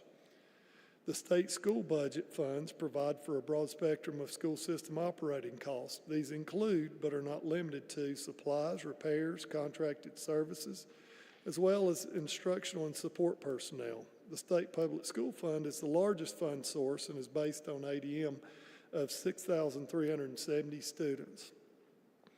We have no preliminary planning budget data from the state. The current allocation for state public school funds is $53,341,808. Federal grant funds are restricted for use in federally regulated areas. These include, but are not limited to, Title I, Title II, and Title IV. The current year allocation in federal grant funds is $4,590,102. The overall purpose of budget development and expenditures is to support passionate and productive work that contributes to student success. So at this time, I'll turn it over to Ms. Leanna Moody. That was kind of our budget message, how we came about this budget, what our guiding principles were. She's going to go through the technical aspects of it. Good morning. On the first slide, you'll see focus points for the 25-26 budget. This is what Dr. Putnam just went over. Our focus points, once again, were to recruit, maintain, and support employees in their passionate and productive work, limit expansion items in the local current expense budget, and adjust the budget as needed to account for the loss of ESSER, the declining enrollment, and the associated issues with the Canton Mill closure. Factors that have impact in our budget this coming year is also the end of our ESSER funding. ESSER 3 funding provided an additional allocation of $15,692,592 to Haywood County Schools. These funds were expended over 4 fiscal years, and that ended September of 2024. Salary-related expenses paid with ESSER funds just in the 24-25 school year totaled $878,287. Haywood County School has had a reduction of 117 students in fiscal year 25. This reduction will be reflected in 25-26 years' state, federal, and local allocations. In Haywood County School, we had a Department of Public Safety grant, which was $3 million. This was expended over the years of September 23 through June of 2025. we will expend $1,023,875 of that grant just this fiscal year 2025 to offset local paid utility expenses. So that was a direct savings to our local funding. Our next slide, we show the funding formula calculation. We anticipate a per pupil increase of $81.57 this year, bringing next year's per pupil appropriation to $2,591.43. We are budgeting a county appropriation of $18,285,134.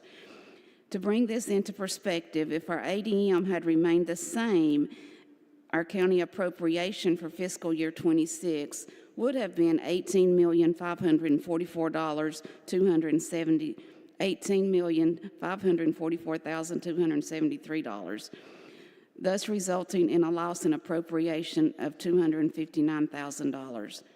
The current funding formula does provide a 3.25 per pupil appropriation increase. However, due to the loss of students, our total increase in funding for the 25-26 fiscal year will reflect a 1.81% over the funding of the prior year. Once again, as Dr. Putnam discussed in his memo, budget assumptions were 5% pay increase for certified personnel, 3% pay increase for non-certified, 24.75% retirement rate. The current rate is $24.04, and we anticipate employer hospitalization rate to be $8,662. The current rate is $8,095. However, we have been told that could be significantly higher than that due to the North Carolina State Health Plan has a $507 million deficit right now, and they're looking at ways to offset that with premium increases. Our revenue for fines and forfeitures, we kept the same this year at $345,000. Our ABC revenues remain the same at $24,000. Due to the unknowns of these revenues, we chose to keep those the same. To meet the budget, we will appropriate fund balance in the amount of $719,483.75, which you'll note is the same as the prior year. However, just to mention, we've had a 2-year utility increase of approximately around $450,000 that needs to be budgeted in that. So Dr. Putnam and I chose to keep the fund balance appropriation the same this year until we can fully realize the net effect of the loss of ESSER and the other grant funding, the $3 million funding, and we could get an actual year under our belt to see the net effect of that loss. The next slide, you'll see our budget broken down by purpose codes. In the school system, purpose codes define the expenditures by the activities or actions that are performed to accomplish the objective of the local school administration unit. For budgeting and accounting purposes, expenditures are classified into 5 purposes. The 5000 instruction code series, this is where we spend 50% of our local funds, and this area is to support teachers and students. The 6,000 system-wide support service purpose codes, we spend 41% of our local funds here. These are activities that provide system-wide support, such as maintenance, central office, operational supports, our liability insurance, etc. The 7,000 purpose code series is ancillary services. Less than 1% of our local funds are spent here. This is where child nutrition sits, and as you know, that's an enterprise fund which should be self-sufficient. The 8,000 purpose code series is non-program charges. This is where 9% of our local budget is spent. This includes payments to charter schools. And the 9,000 capital outlay is budgeted separately. The next slide is actually the pie chart that shows the percentage split out of those purpose codes. To bring it down even more in detail, we can split our budget by object. An object means the service or commodity obtained because of the specific expenditure. In the school system, we use 6 major object categories. You'll see once again, 41.3% of our local budget is spent on salaries. 20.1% of our local budget is spent on employer benefits. 19.9% is considered purchase services. This would be contracted services, utilities, and insurance, etc. 9.6% is supplies and materials, and less than 2% or less than 1%, 0.2% is capital outlay, with 8.9% rounded to 9% is spent on transfers to charter schools.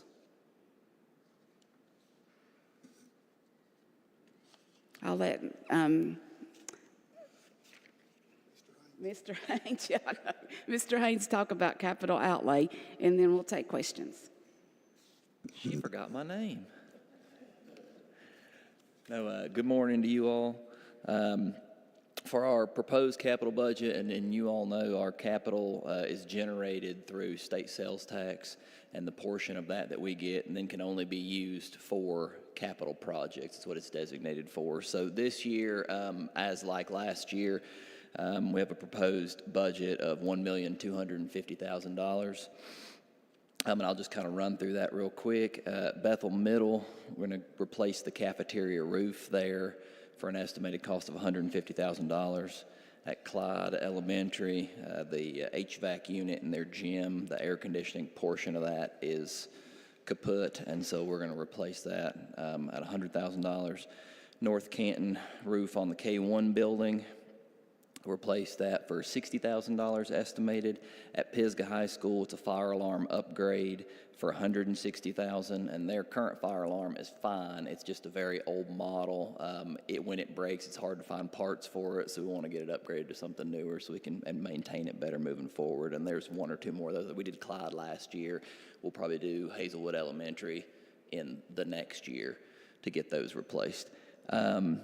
At Tuscola High School, finished paving that parking lot, estimated cost of $300,000 there. That's the front lot where the students park. We've done over a couple years paving projects at Tuscola. That one needed a lot of work, so that's the final phase of that. And then at Waynesville Middle, new controls for C building for the HVAC units, estimated $55,000. Those are the original controls for the HVACs that were in there when that building was built. So they're starting to go on the fritz. We just would like to replace them all. And then at Waynesville Middle, also A-lot, repave that parking lot for $75,000 is the estimated cost there. There's quite a few potholes. That's next to the little gym and the visitor entrance to CU Weatherby Stadium. So make you familiar with that area, but there's lots of potholes there. And then system-wide, our student device replacement for Chromebooks, $350,000 for that. They're right around $400 right now, so we should be able to buy it at about 875 of them, and it's a 5-year cycle, so the goal there is to always be able to buy between 850 and 1,000 every year, so we fall right in there with that. So that's our proposed capital budget for $1,250,000.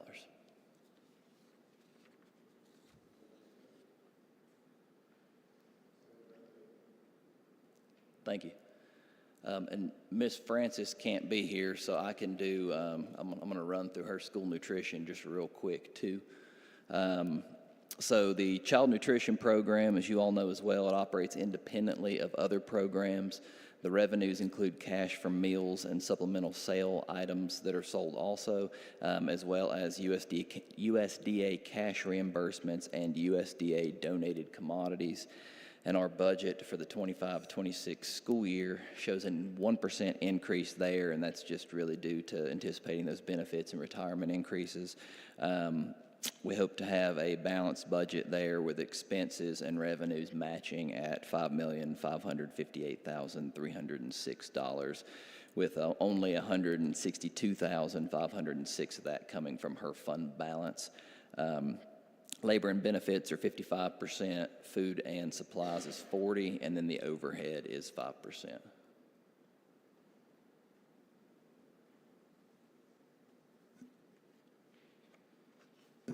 I hear a lot of talk about Canton Middle School, and I think you applied for some state funds maybe in that direction. Do you speak to that at all, or do you? Yeah, we have tried for the state capital infrastructure grant for a new school, Canton Middle, a couple years now, and we'll try again. One thing that we're doing with our facility assessment that has been in the paper that we're working to do, it's really going to give us not only information with our capital budget to be proactive instead of reactive, but it's going to give us lots of good information, I think, for the General Assembly when we apply for that in the future, to be able to really pinpoint, yes, this is the school that we need. And we know Canton Middle is very old and it needs to be replaced. Great building, it's been very well kept up, but you know, it's approaching 100 years old. You know, so I think we're going to get some really good information for that. We've been told that the more ready you are to do a project. So in this case, in the past, you know, we've asked for the money, but we really haven't had maybe architect plans or anything really laid out where we're going to go, or if we're going to stay on the same property and do kind of a phase where we build half and demo half, that kind of thing. So all of that we can get together. We've kind of heard from members of the General Assembly just in talking with them that the more information and the more complete the project can be, and if the tractors, or not tractor, the bulldozer's sitting there and idle, so to speak, and they're ready to go, or we're ready to go and we're going to do it no matter what, that's really when they can come through with those grant funds. So we're working towards that to hopefully be able to get that in the next year or two. I know that we've continued to talk about declining enrollment. Looks like you're going to have 117 students that are less on enrollment. What kind of trend do you see? Do you see this continuing? How does this compare to last year? Do you mind to speak to that, Dr. Putnam? Yeah, we had a study conducted at no charge to us. And the guy was very good at forecasting student enrollment. He actually did the Pilotech study, I believe in Alamance, Burlington, when Pilotech shut down. And so he came in and did the same kind of work for us. He said at that time it was around 6,300 students, which is about where we're at. And he expected that to maintain there because of the quality of the school system. He said, you know, educating your child's a very personal choice. What he picked up in his study was that it was valued in Haywood County schools. So we anticipate that to be leveling off. We certainly hope that's the case. I can tell you, Commissioner Rogers, I've got 2 grandsons coming on, just happened to come along the last 6 months. So my family's contributing probably to the enrollment situation. Haywood County Schools, so, you know, I would admonish, you know, anybody that's wanting to be a grandfather. I know today's your birthday and everything, but Just a matter of time, I'll be in your shoes. I'm just dropping a hint, maybe your children and the ones that are married, and, you know, join the club. Trying to encourage them. Yeah, but Dr. Putnam, I don't see anything breaking out in the budget report about the state lottery funds. You know, and a lot to do from the big lottery companies who sold that to the General Assembly, and years ago they said that was the magic wand to help us with our budgeting woes and you know, to help bolster the local county's budget for their school systems. Is there any way to break that out as far as what we're seeing today, how much percentage? And I know there's probably certain things that the lottery funds can be used for, I guess, but speak to what percentage, possibly what's your proposed expenditures for the next fiscal year? I'm glad you asked that question. I can answer that very simply. Okay, Good. You know, we get asked, you know, what are you doing with the lottery funds? Where are all the lottery funds? I hear that, so that's the reason I asked. Yeah, we receive a little over 600,000 for the year, every year, in lottery funds, period. A little over 600,000 for the entire year. That's probably not the cure-all that we maybe were led to believe it would be. Would you agree? Correct. And so basically, we use that where we can. They made a recent change, and they called it, help me with the name, repairs and renovation. They're like, here's some additional funding for repairs and renovation. And that amount was at $300,000. And then our lottery funds that were at $600,000, they shrunk to $300,000. And the total ended up the same.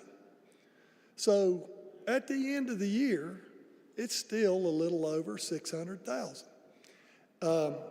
So I seen a commercial, just to clarify some things, I seen a commercial that said, golly, we're so thankful for the lottery paying for our after school and paying for our maintenance and paying for our custodians. And they called, I'm glad they did, to ask if we'd like to be a part of that commercial. And I said, well, you're going to have some explaining to do before we go there. I said, can you explain to me how that works? Because I've never had a penny authorized to spend on personnel. Not one red cent do I manage that can go for personnel. It all must be capital projects. Well, upon many heated discussions, I finally learned that the General Assembly takes a portion of the lottery proceeds and says, here you go, Department of Public Instruction, do with it what you will. And what they chose to do is provide a portion of that money to support instructional support personnel like custodians and after school. So Trevor Putnam, Superintendent of Haywood County Schools, did not choose to manage it that way. Department of Public Instruction did. So my question would be, the money that was paying for those positions before, where did that go? So, but just for all clarity, glad you asked the question. Haywood County Schools take for the entire year, it's a little over $600,000, and we cannot use it on personnel. It is only for capital projects, period. Trevor, do you know how much money comes in? What's the total amount that comes in so we can compare what you're getting? The lottery fund? Yes. I don't know that. Ms. Moody, do you know that one? Lottery funds for the state of North Carolina. I was just curious. I know that number It's a great question. astronomical. I'm pretty sure it's in the millions, if not the hundreds of millions, so And you get 600 and something thousand. we get 600,000.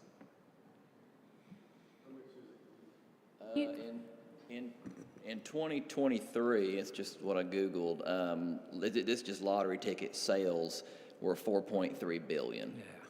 A B, billion with a B. So out of your 117 student decline, do you know a percentage of those 117 that could be related to the mill closure? And if you don't, it's fine. I was just curious if we could somehow connect the dots there. Yeah, we get asked that question a lot, and it's really kind of hard to know. I would say of the 117, it's for a variety of reasons. Some of it is for the charter school. Some of it is for virtual charter schools that are popping up all over the place.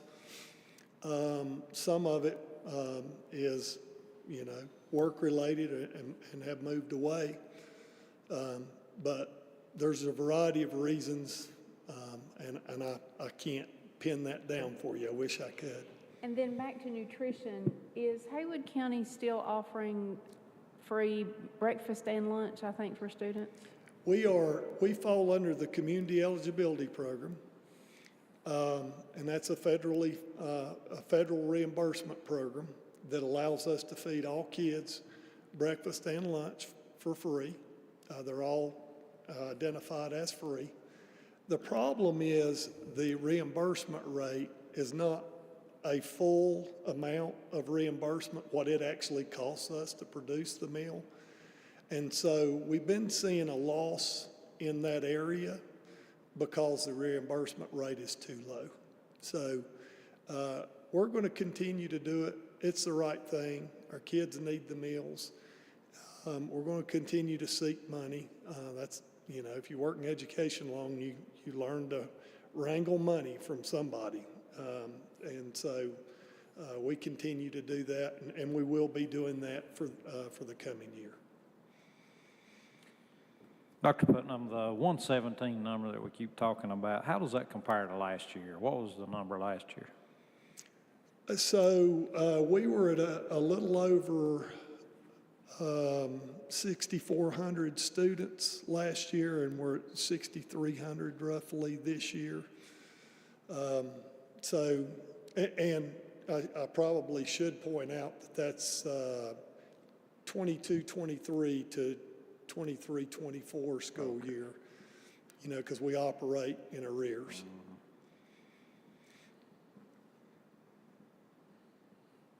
I appreciate y'all doing, you know, the job you're doing. We still rank, we're still sitting about Six. 7 or 6, so we moved up a spot. So this past 6th in year, the state, yeah. we were 6th in the state, and I'm glad you brought that up because I just wanted to highlight our school system. Not for me. I tell everybody, the least of which is me, my job's not to screw it up, okay? Just make sure the kids and teachers got what they need and don't screw it up, Trevor. 6th in the state, it's our highest overall ranking. And I want to tell you something to really let that sit in. There's 115 school districts, and we're number 6. Do you want to know who number 7 was behind us? Take a wild guess. Mecklenburg County. Wake County. Research Triangle, lots of resources, pretty affluent population, and our teachers and kids outperform them. And so if you look at high school end-of-course exams, high school EOCs, number 1 in the state. No other school system outperformed us in Math 1, English 2, and biology. No one outperformed our kids and teachers. Number 1 in the entire state. We have the number 1 and number 2 high schools in the entire western region, and they're separated by about 1/10 of a point. And then we have early colleges, they do that differently, but they're as high as you can go. Greater than 95% of our students excel on those end-of-course exams. They're in the top tier in the state. And so as we think about budget, and I've looked at our budget on a myopic level. If you'll remember, about 4 or 5 months into my tenure, I cut 42 positions. We are as lean as I would allow us to be. And that does include, you know, we hear the central office, the fat cats, you know, you're top heavy there. That does include the central office. Proportionally, we took more cuts than any school did. So we have leaned it down as much as we possibly can. We have 14 additional positions, 7 at Tuscola, 7 at Pisgah, that allow us to offer AP, which is an advanced placement course, and honors courses. And I could cut there. I could certainly do that, but I'm unwilling to cut there. I can tell you that we do not receive money from the state to have those positions. If I cut it to their allotment, those 14 positions would be gone. But here's what it means to me and what it means for our kids and what it means for our families and our community. We were able to compete and outperform Wake County because we had opportunities for kids that they've always had. And we finally got the magic sauce. We know just exactly how many we need to have. And because of that, our schools are seen more favorably. I don't know if you know about how colleges look at applications, but They look at the high school you attended, they determine what your class rank is, and how many rigorous courses did you have available to you, and of those rigorous courses, how many did you take? And because of that, our kids are in the running for the most major of scholarships, the Goodnight. We had 2 or 3 of those in a single year. That's at NC State. And when I say it's a scholarship program, you get in, not only do they pay for your school, they pay for you to travel abroad. They pay for internships. You're talking about the Park Scholarship also at NC State. We've had those. We've got a kid at MIT, arguably one of the best in the country. And we just simply have not seen that type of selection of our kids in years past. And I'm telling you, it's because of those 14 positions and the ability of us to be able to offer those courses. And they look at our kids as favorably, if not more favorably, than the majority of school districts. And then you look at the performance paired with that, and you pretty readily see, not only do we have the offerings, we're better at it than most. And again, that's a reflection of our teacher and kids. So I know where I'm over in the budget, and I know why we're having to include fund balance.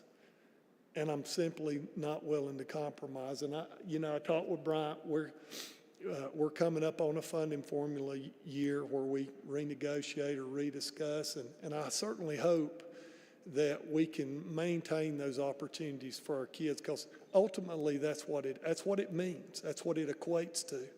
If you think about the local economy, mom and dad that's got the kid at MIT, they still live right here in Haywood County, and guess what? They're not strapped with a college bill. So they're probably going to buy more groceries and eat out more times because they're not strapped with that. Money's coming in from other places. And it's in the tens of millions of dollars that our kids receive in scholarship. And so I think it's just very important. The only other thing we have in the way, I haven't created those. Again, you read my budget or heard my budget message, which is to limit budgetary expansions, is to bring our non-certified and classified folks up. We received an unfunded mandate to bring the minimum up to $15 an hour, which they should have done. It should have been $15 an hour, and I'm very grateful for that.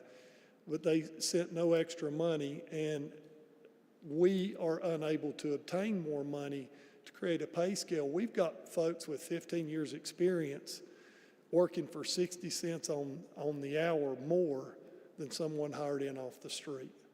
And that's simply not right. And these folks are the ones that make sure we have clean buildings for our kids and hot meals for our kids, and that they get to and from school, and they make sure they get their medicine at the front desk. And so as you think about budget and discussing the funding formula, that's where my heart is. That's where I'm coming from. Maintaining those opportunities for our kids and paying those non-certified and classified employees what they deserve. And so that was probably more than you asked for. I appreciate the information about the scholarships. That's directly attributable to the quality of education they get through the public school systems. And that money pumped back to those families, that, as you said, has great, great value. So one more question. Your school board, I'm sure they're on board with this proposal. They are. They allowed me to show up on my own, so that meant they trusted me to. Well, I appreciate the chairman and vice chairman and the manager, giving more time to this process. So extensive discussions. So thank you for that.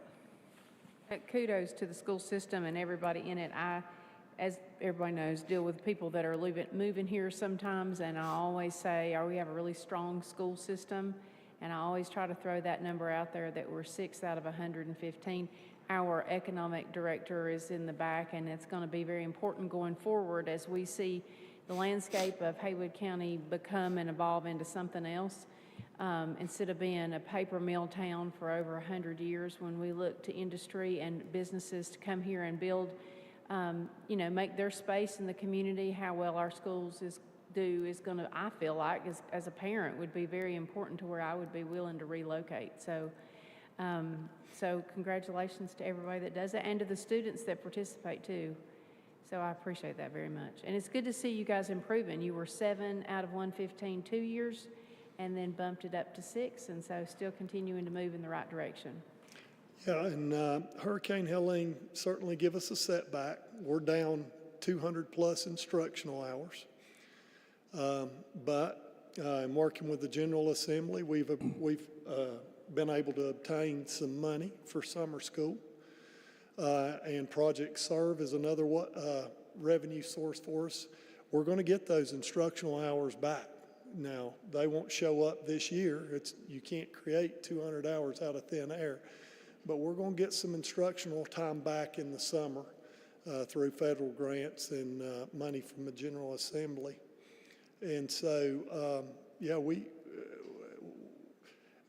I still think we'll be right there in the running, but it's hard to give up over 200 instructional hours and compete with students who've been in school all year. So, think of what those students have gone through. I mean, since, I came on the board, we've had COVID, which was a real bump in the road for a lot of students, and I guess a lot of instructors as well. And then, locally, we've had, local things with Tropical Storm Fred and the mill closure. I mean, that affects home life and, concerns. Kids have things about where dad and mom are going to be working, and so all of those things, and now the hurricane. So it does definitely trickle down to our little ones. So it surely does. I appreciate them hanging in there.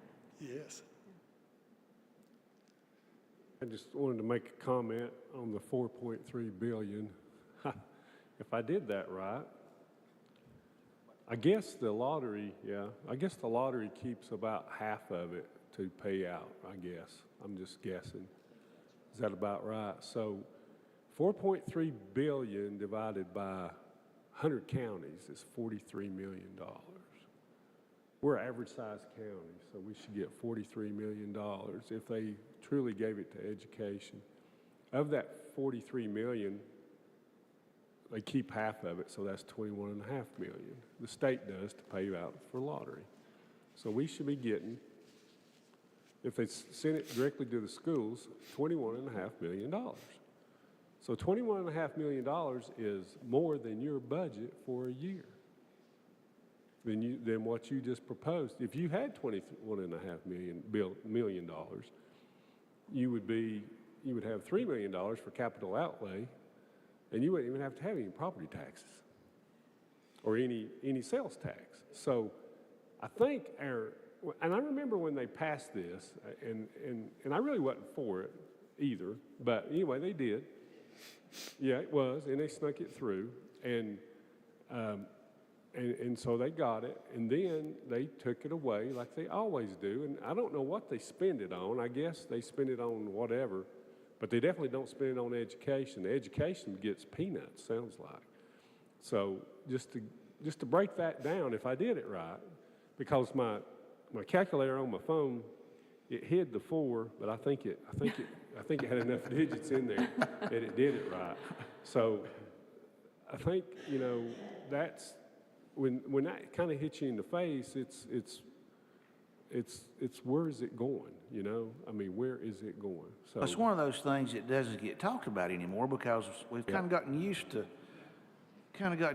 it, and nobody talks about it. So maybe us talking about it here today, I don't know if it'll change anything, but it's pretty obvious to me that it seems like, I guess somebody somewhere will prove us wrong, but it just seems like the kids are being used every time you see some ad on TV. Oh, the education lottery, it's for the kids. It sure doesn't seem that way to me mathematically. Do you agree? Sir, I 100% agree. I believe, I can't remember the year, somebody had to fact check me on this. I see the Mountaineer over here, fact check me before you put any of this in publication, but I believe there was a bill that went through that they were to change the name of the education lottery, basically to drop education out of it. but they couldn't, the bill failed because they couldn't afford to replace the signage. I believe all we get out of it's unfunded mandates, I think, where they're wanting us to spend more money. You know, you mentioned it a while ago, it just drives me crazy. They always brag about your surplus, and I'm like, okay, that's good, but we've got all these programs that we need funded, so I'm not one. And I will say, I'm not a very political guy, but I will say the members of the General Assembly that I've worked with, Representative Pless and Senator Corbin, they've been good to us. They've really helped us.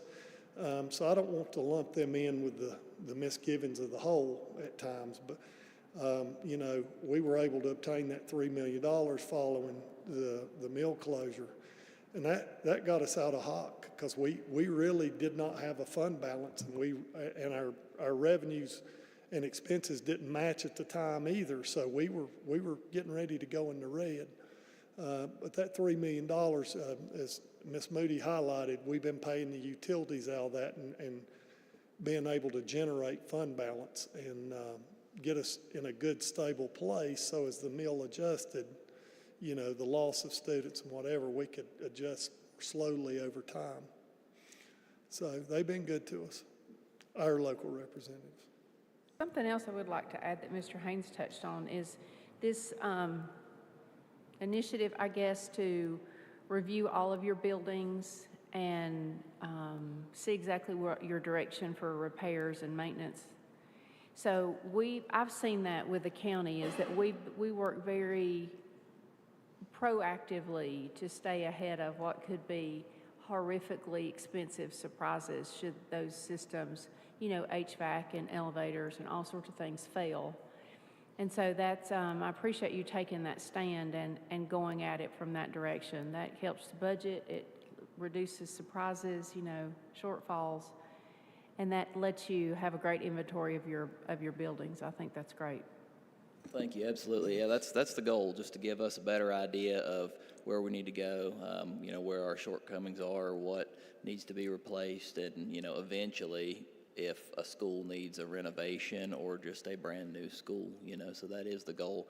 But I'm appreciative to you all and our board, and Dr. Putnam was the one years ago that wanted to kind of start this, and then when he was in my role, he never got to do anything fun. He just got to take care of floods and COVID and whatever else. So he tells me that all the time. I'm getting to do the fun stuff now. But so this was really an idea that he had that, you know, he was trying to push for that I've kind of helped push along. But thank you. Yeah, hopefully it'll be very beneficial for us. Yeah, I think so. And I'll just take half that $21.5 million. We take $10 million. Then we could build the middle school in just, you know, 5 or 10 years. We'd have enough money to build that middle school. So, I mean, that's pretty real money. It was a great idea when they did that, now that I think about it, but when they keep it all, it's not a great idea. And I guess they pointed that out. I hope I did that calculation right. Your teachers can check me and make sure, but it's just a lot of money. It's going somewhere. So it's a real eye-opener, Graham. I appreciate you sharing that. Okay. Anybody else want to complain? Okay. Well, thank y'all. I know Bryant and you are working hard on that. And, he's good to work with. Yeah. Okay. Yeah. He's a little tight at times, which I guess he's paid He is. to be. We like that. Hey, that's exactly why we pay you. That's why we like that. Yeah. I keep wanting to arm wrestle him. He won't do it. If we could just arm wrestle for it, it'd be all right. Well, if you want to drag Bryant into the conversation, if it, you know, through Bryant and the finance staff, they put us through some tough times. They had us prepared. Good time to throw some flowers toward our finance department and Bryant, because it pays to be conservative. And when it rains, you'll be thankful it's conservative. Mm-hmm. And when this all shakes out, I hope when FEMA cuts those reimbursement checks that we fronted the money on, we can still be saying that here in a few months. So. Yeah, me too. Yeah. Yeah, me too. Okay. All right. All right, Thank you. y'all. Appreciate y'all coming out. Thank you. Hey, next we have our community college fiscal year 2025 budget presentation. And our Haywood Community College president, Dr. Shelley White's here to present that. And Dr. Wright, I want to congratulate you because you are the North Carolina College President, Community College President of the Year, correct? Yes, thank And you. I want to thank the trustees that hired you on how brilliant they were to really get a great hire for Haywood County. And so we appreciate all the work that you've done and the partnerships that you have with our economic development and with the county. So Thank you. I am truly honored to receive the award. We had the awards dinner last Thursday night in Raleigh, and I was proud to represent Haywood Community College, for sure. Thank you for having us today. I'm glad to present our budget for the coming year. Before I get into that, I did want to recognize our board members who are with us today. Chair Lynn Milner, who was the chair of the Personnel Committee when I was hired, so appreciate her. Lee Davis is with us today, John Wadsworth, Danny Wingett, Tom Olaf, and I believe Carol Larson had to step out. So appreciate our board members here today. We almost had a quorum, so I think we could have had a meeting back here in the back row. So I also wanted to recognize members of our executive team who are here. Breck Lanning, our Vice President of Operations and Facilities, is here, as well as Christy Medford, who is our new Chief Financial Officer and Vice President of Finance. Christy's been with HCC for about 20 years and had the opportunity to work with Karen Denny, who's just recently retired. And so we're very glad to have Christy in this role. So they've both worked with me on the preparation of this budget, and our board did approve our budget request at our last meeting. A few college updates. I know many of you just continue to follow and support us in the work of the college, but I wanted to share a few things just since the last time I presented to you. Of course, like everyone in our county, the college had impacts from Helene last fall, all of our students and employees as well, and we were certainly concerned about the momentum that our college was having at that time and the direction that our students would take following the hurricane. But we were able to work with our students and employees and really just wrap our arms around them and provide some incredible service. I just have to commend all of our team, our board, our foundation for really stepping up to help support our students during that time.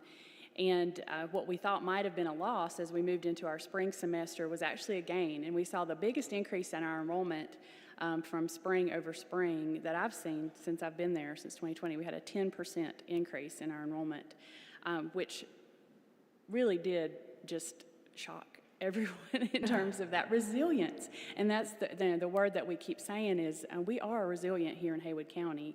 And there's, to me, no more positive statement than to see that momentum of our students continuing, that even during Hurricane Helene and after, that they could take that tragedy and really just grab onto the opportunities that were available to them and continue to make progress towards their education. So we're celebrating that 10% increase in our enrollment for spring and look forward to building on that as we move forward. I was excited to see the line workers here when we started the meeting today. So we are making progress on our facility to train line workers here in Haywood County. The Workforce Outdoor Training Center, we are under contract for that now, and we'll be breaking ground and moving forward on that project. So you'll see a lot of movement towards that this year for our CDL truck driver training, the line worker training, and then an on-campus track for us to do our emergency services driving and training as well. So those programs we look to launch this summer, and then that facility will open later in the year. Another thing that we're excited about for the fall is a new degree program in public safety administration. So this is a program we've not offered here in Haywood County, but this would be an opportunity for our law enforcement, our EMS, and our fire protection professionals to gain an associate's level degree using the credentials that they've earned through their continuing education or their initial certifications. So that credit for prior learning will help them have a leg up on attaining that associate's degree, and that'll be a fully online, flexible program for those professionals. Previously, they've either had to travel outside of town or take a program outside of our area, so we'll be glad to offer that starting in the fall of 2025. Okay, now we'll get into the budget. So this is really the snapshot of our operational budget. I could probably do 90% of the presentation from this screen, but this is where we're showing our increase that we're requesting for this fiscal year. It is a 4.7% increase over our prior year, and each of these lines represent, of course, areas that you're familiar with. This presentation represents our operational and our capital budget. Those two areas are the areas where the county supports the community college operations. So we'll go through each one of these lines individually and get that going. In our personnel area, we do have an increase here, and primarily looking just to maintain our pay increases related to potential increases with our state employees, as well as a part-time events position. We have a lot of events on campus, an AV technician position that we've included those hours here. If you can believe it, we actually see a decrease in our utilities budget this coming year, and that's just favorable year-over-year projections for our water and natural gas. I will commend Breck and our team on looking for opportunities for utilities savings wherever we can, and looking for more opportunities for energy efficiency on campus, and that is also contributing towards this decrease. Looking ahead to custodial services, we are anticipating a $10,000 increase in this area, which the majority of that is an increase in our custodial contract for the coming year. No increase in insurance. We had seen an increase last year, but it looks like most of our premium anticipation for the coming year is about the same. Again, service agreements, we've seen a pretty significant reduction in one of our telephone agreements.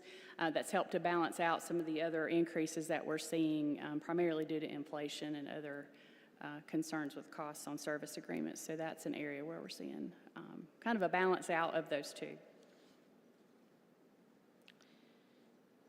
And then other cost, this is just looking at adding back to our budget a contingency for unexpected cost coming up potentially in the next year. Increase in supplies, increase in things like fuel. And then again, looking at that comparison, 4.7% budget increase overall, $161,650 increase from the prior year. Moving on to our capital requests, coming from a different fund, one of the programs that we're excited about looking ahead to is new facilities planning for our general education facility. I know many of you have had an opportunity to walk through that facility that we're looking to do some renovation to or replace for our general education academics programs on campus.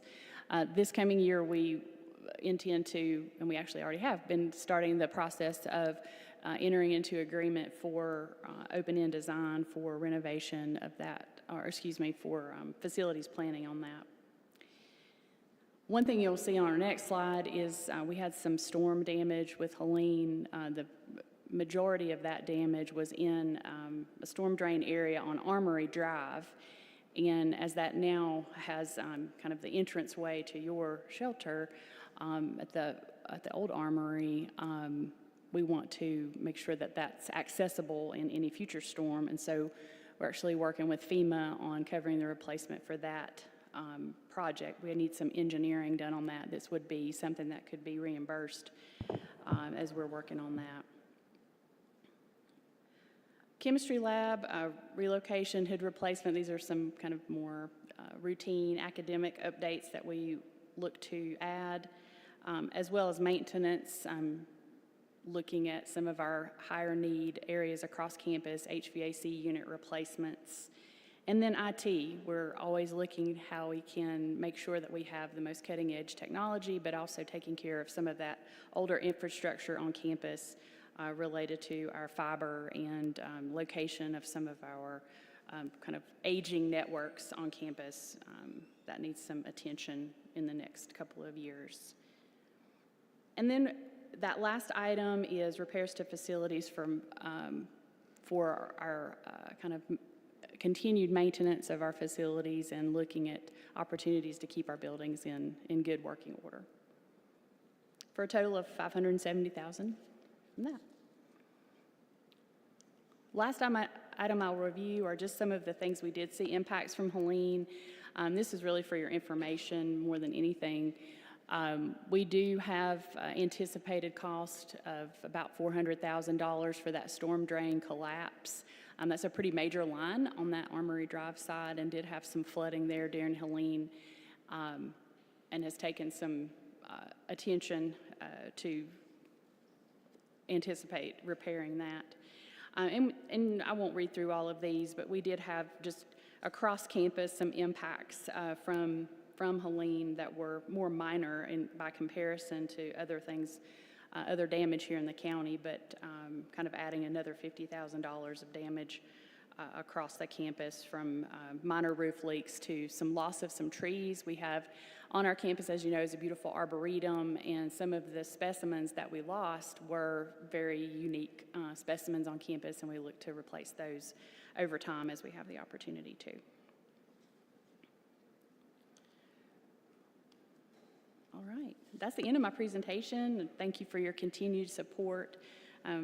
As always, we enjoy working with Bryant and Christian on our budget planning, and we've started looking ahead on some facilities planning as well, just looking for future opportunities for growth at the college.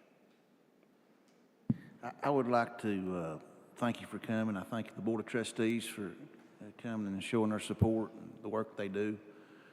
And I would like to speak. I've been bragging on the county manager, but the next time, if we have #1 community college president present, don't let her and her Board of Trustees sit back there for 3 hours. Put them on the agenda first. Will y'all agree? Thank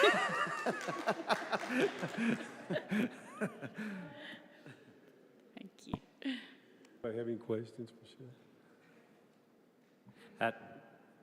What you do, and I'm sure Commissioner will weigh in on this as well, but I always say I was so impressed and humbled and thankful that when the mill closure was announced, how quickly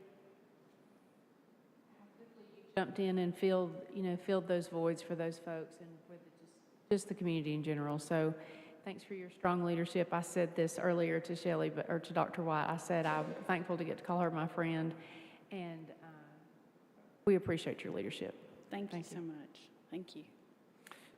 Thank you, Dr. White, for the presentation, and again, excellent job that you and the whole Board of Trustees does at the college. You know, it's one of those things that we know is truly #1. Not only do we have the #1 president, but we've also got the #1 community college, in my opinion, in the whole state. And very proud of that, very thankful that it's out there. We don't have to worry about it. You guys take care of it. So thank you to the board, and thank you for what you do. It's greatly appreciated. Thank you. Thank you so much.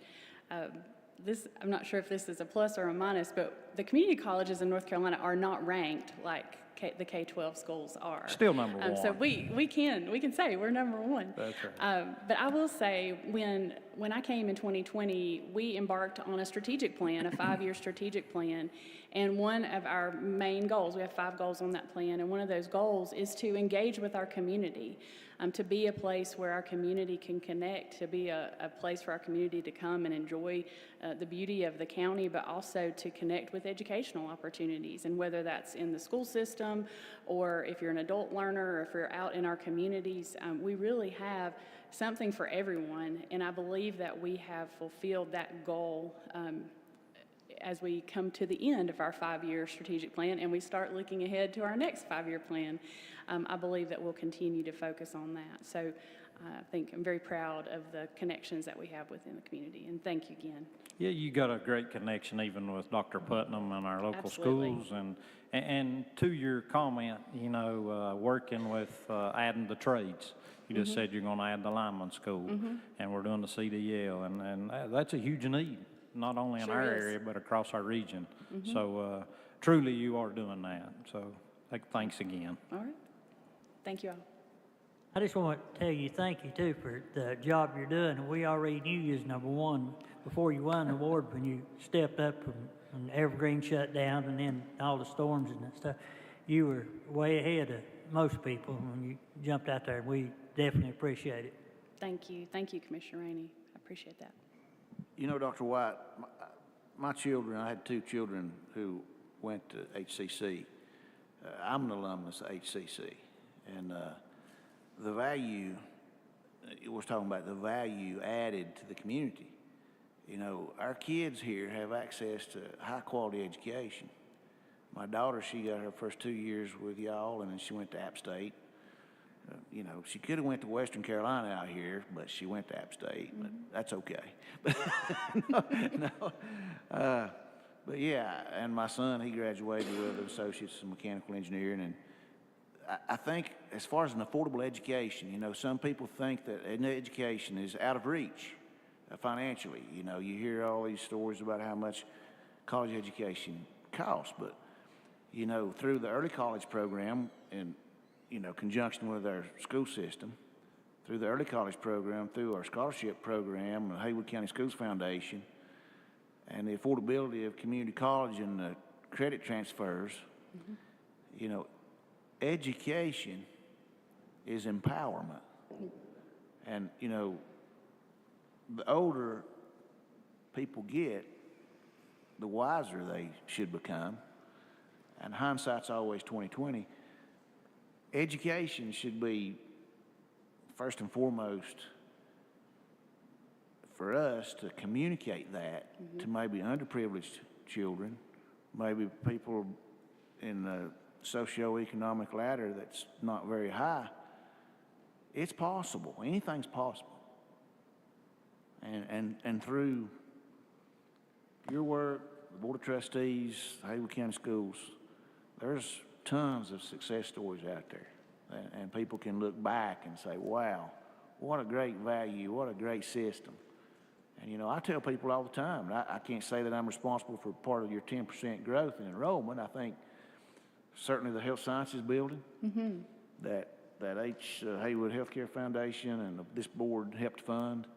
It's a great facility. I think word gets around, and you know, I think great things are in the future for HCC, and as a result, great things are in the future for everybody. Education and education possibilities for our students. Thank you, Commissioner Long. And truly, education is something that no one can take from you once you have it. Yeah. And I try not to take it for granted either. Everyone I come in contact with, even on our campus, we have a work-study student that's working in our building right now, and she's an adult learner. She's going back to school. This was something she said she put her education on hold after she had her children. You know, she raised her children. And she shared with me in the break room one day so she's coming back to school. She's working towards her degree. She got her GED at HCC, and her husband is getting his GED at HCC. And one of her daughters was an early college student who's now in college, and her other daughter is a dually enrolled student at Pisgah, and so she's taking college classes. And she said her daughter would have been able to afford to go to college if it hadn't been for HCC. And I think about the impact of HCC on that one family. Right. Every member of that family has been impacted by the college. Great story. Yeah, for sure. Thank you.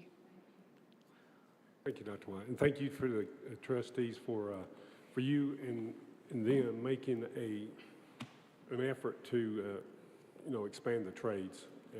I just think that's key. Those are the high-paying jobs of the future. They really are. You know, and one thing about the Board of Trustees, we got a very nice professional letter from Mr. Davis. I think you're behind the monitor, and we appreciate your service. I think we appointed you, and you stated that maybe it's time for you to do something else. And I apologize for leaning around the monitor. We appreciate your service. You're welcome. Okay, so next item is discussion adjustment of the agenda, but I don't have anything. Does anyone else have anything?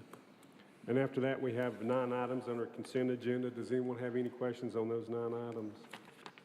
How long is this going to take, Mr. Chairman? We may need to take about a 5-minute recess. Or you want to just plow on through it? Yeah, well, let's do the consent agenda. Does anybody have any questions on that? Okay, hearing none, I'll entertain a motion. We approve the consent agenda. So moved. Is there a second? Second. Okay, all in favor say aye. Aye. Anyone opposed? Okay, that's unanimous. Okay, we can take a 5-minute break, I guess. Thank you. You're welcome.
Ryan, somebody back there?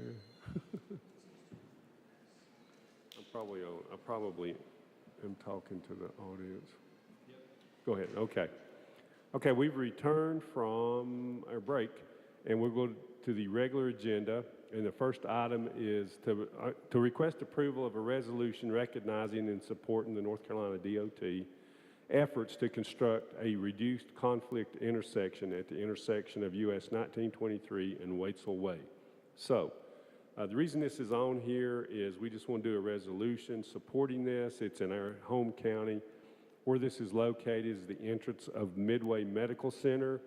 For you longtime residents, that's where the Midway Medical, well, there used to be a bowling alley there also, and it's a construction company now. So Midway Medical Center, there's been several fatal accidents at that intersection.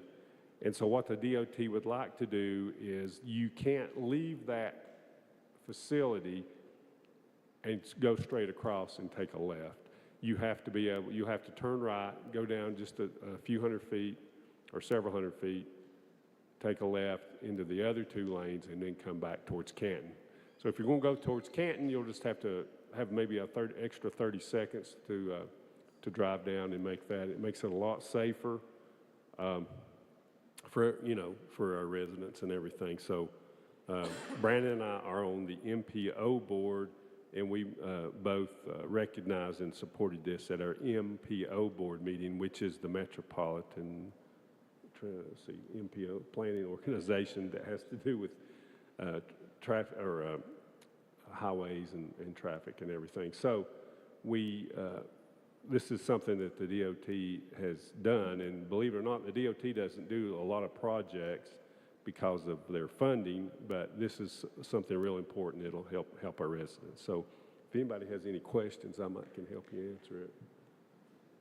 I think y'all have vetted this thoroughly, and if that's what you think we need to do, then I'm for it. If it saves lives, if it's a dangerous situation that can be corrected in this matter.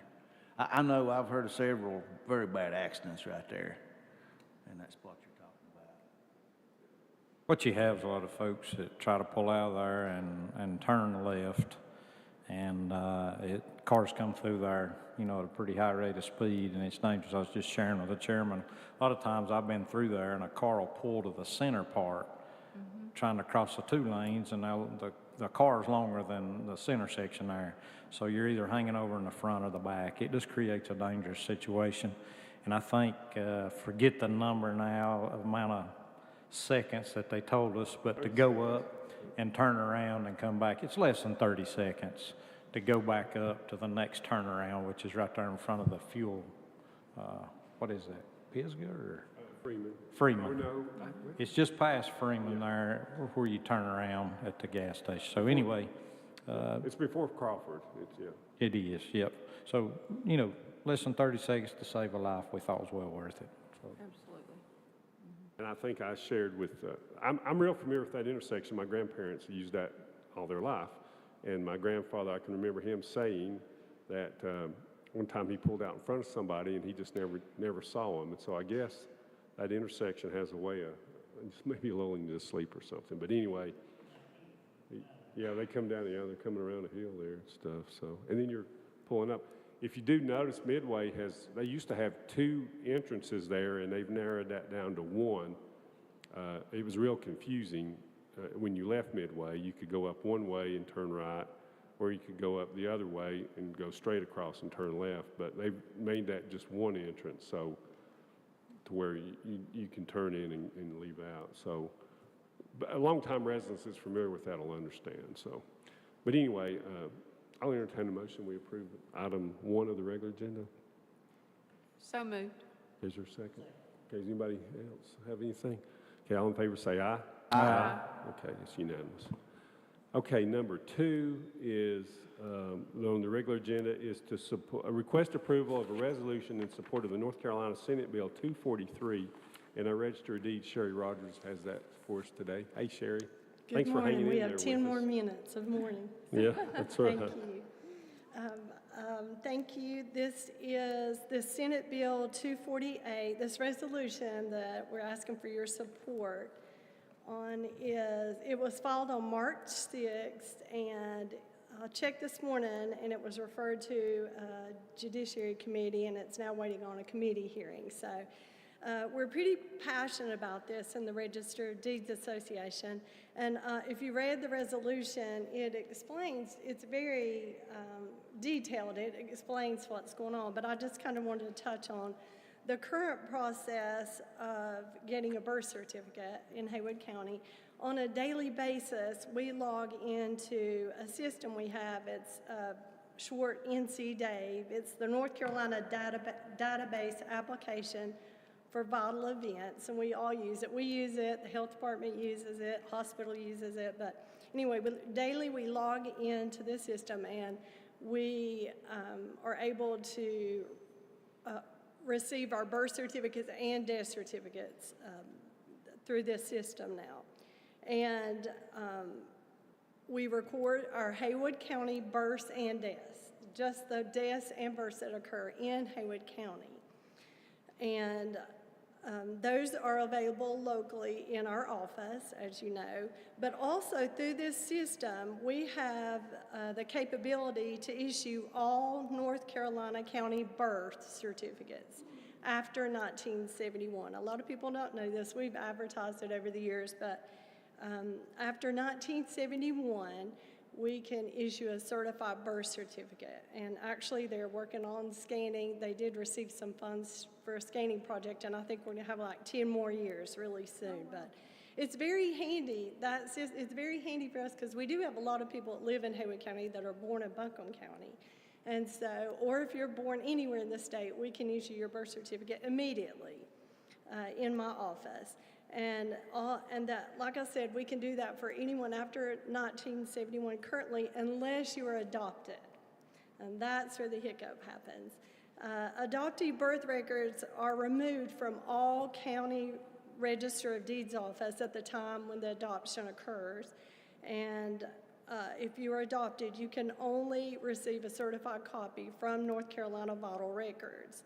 And over the past few years, that process has been extremely slow, with significant delays and administrative challenges. And I personally have had to help multiple families. I get calls from the clerk's office, judges, you know, because people are having such a hard time getting a certified copy. You know, it started probably around COVID time, but it's just not gotten any better. And it causes delays for people. If people are trying to go on a vacation, they need a certified copy for a cruise or a passport or employment. You know, you have to have a birth certificate for employment. So it's caused a lot of difficulty, and our association become passionate about doing something about it over the last few years. And so that's where Senate Bill 248 comes into play. It would allow an adopted individual to receive their birth certificate from the Register of Deeds office, just like everybody else. And we have had some of our local representatives have actually went to Vital Records to help, you know, obtain a birth for someone. And I don't want this to sound like I'm complaining about Vital Records, because they do a wonderful job with what they have. It's a self-funded office, and they've had a lot of staffing issues, a lot of turnover, but they're doing a great job. Right now, they've really got it going. But we feel like this bill, Senate Bill 248, is a win-win for everybody. I'd love to be able to issue adoptive individuals' birth certificates out of my office, and it would maybe help some with their workload. So I just appreciate your support of this resolution. Am I having questions for Sherry? Sounds simple enough. Chairman, one thing that might not be clear is the birth certificate that they're talking about issuing is when you're adopted, you get a new birth certificate. Yes. And it's not the birth certificate of your birth parents. It's the birth certificate that is issued after your adoption is approved by the court system. When the court system approves an adoption, part of that process is to issue a new birth certificate, and they remove from the physical records of the counties where the original birth certificate was recorded that physical document is removed from the records of the local registers of deeds. And then they adopted this policy of just having Raleigh issue the new adopted birth certificate that has new information, not the information that the person was born with. Yeah, it's exactly what they would get when they have to write to Raleigh. And Just a so pain. it's the adoption's closed, so we're not getting anything. You know, when they index the births, you know, they have the new birth name, the birth certificate name, and the new parents that are listed. That's all we're asking for. We realize adoption is closed, and we're not wanting anything to do with that. It's exactly what these people get when they go through Vital Records in Raleigh. And I will say that after we did this bill, we've had some good conversations with Vital Records, and I think they're willing, they think it might be easier than in previous years to make this happen. But we feel like it's really important because, I mean, I could name numerous times it's been a huge problem for someone, so. Okay. I don't guess this has anything really relevant to this item on the agenda, but Frank, what happens to the original birth certificate? What happens to the original birth record? The actual piece of paper is removed from the documents in the Register of Deeds office and is sent with the adoption file, which is from the clerk of court's office, to Raleigh, where it is sealed, and only can be unsealed by an order of a Superior Court judge after a proceeding that is incredibly difficult to achieve under the law of North Carolina. I did one 35 years ago, and it's a big deal. Every now and then you see where someone who's been adopted later in life wants to find out their history and find out where their real mom and daddy are, and so. And you have to recognize there's a tremendous philosophical debate going on, has been for generations, over whether you have an open adoption records, closed adoption records, or some hybrid. North Carolina has stuck with the closed adoption system for a very long time. Yes, there is a mechanism for that person to try to find their birth parents if they so desire. This is not going to eliminate any of that. It has nothing to do with any of that. Nothing to do with the Nothing adoption to do with records at that. all. We just want to be able to issue a certified birth certificate to an adopted individual. And you know, a lot of people say, well, you can't do that. They don't know they're adopted. Well, I can't tell you how many times in my career at the Register of Deeds that someone's came to the counter and we don't have their birth certificate, and or we go through Raleigh and they say they will need to request that from Raleigh. You know, but it's a habit to say, are you adopted? No, but then they find out, because they can't get their birth. And I mean, that happens often. And you need a birth certificate for playing Little League ball, you know, and the process has been over a year for people, you know. I requested this 6 months ago and I still don't have it. And I need it for a trip. So we make phone calls and we beg and plead. And at our conference recently in March, they made comments about us doing that. Well, yeah, it is horrible. It's putting the people, like walk-in appointments. You can drive down there. And I had a couple that needed, the husband and the wife are both adopted, and they needed their birth certificate. And the walk-in appointments were like 5 months out. And they needed it in 3 months. They thought they were doing something good but anyway, we're just really, I think it's a good thing. I don't see anything, no problems with it. I don't know how it's gonna look, the way the actual bill reads. I'm not sure if they're gonna be sending the new birth certificate back to the counties of birth, or if it's something we'll always have to go through North Carolina NC Dave through our office to request it. But either way, we can issue them immediately, so. Okay. It's just a service, and I think it's important because we have all seen so many problems. That's why we're doing it. Have a motion to approve? Motion to approve. Second. Thank you. All in favor, say aye. Aye. That's unanimous. Thank you, Sherry. Thank Number 3 is to request approval of a Mountain Housing Opportunities Developer Agreement under HUD's CDBG Disaster Recovery Grant through the North Carolina Office of Recovery and Resiliency, approval of a budget amendment in the amount of $3.5 million, and approval for county manager to execute all documents. Our Community and Economic Development Manager, Hannah White's here to speak to that. Welcome, Hannah. Morning, or I think it's still morning. It might be afternoon now. It's afternoon. But After 12. Yeah. as you remember, we were up here in July to get your conditional approval for these projects. One of these projects I'm happy to announce has signed their side of the developer agreement, and now we just need y'all's signature. So just as a reminder, so this is for Mountain Housing Opportunities, also known as Blossom Edge. It'll be an 84-unit multifamily out on Hamill Road in Waynesville. So for our project, 51% of the units had to go to the 80% and below, but because Mountain Housing had already secured financing from another agency, North Carolina Housing Financing Agency, 100% of their 84 units will go to low to moderate income individuals. And so for this project, they're asking $3.5 million, and it is actually, I believe that number has been updated. $25 million now, and then, so now they're predicted to finish in Q3 of 2027. And then on an exciting note, last week we found out that they have received the authority to use grant funds from HUD, so that is a really big last environmental hurdle. So this project, once finances is complete on the Mountain Housing side, would be really ready to start hopefully by summer.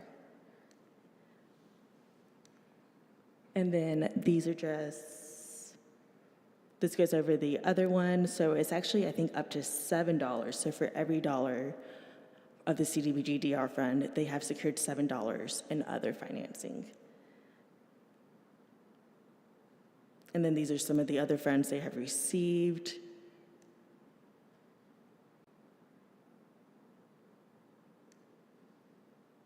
Maybe. These were just some of the letters of support. This is just a refresh from July. And then next one.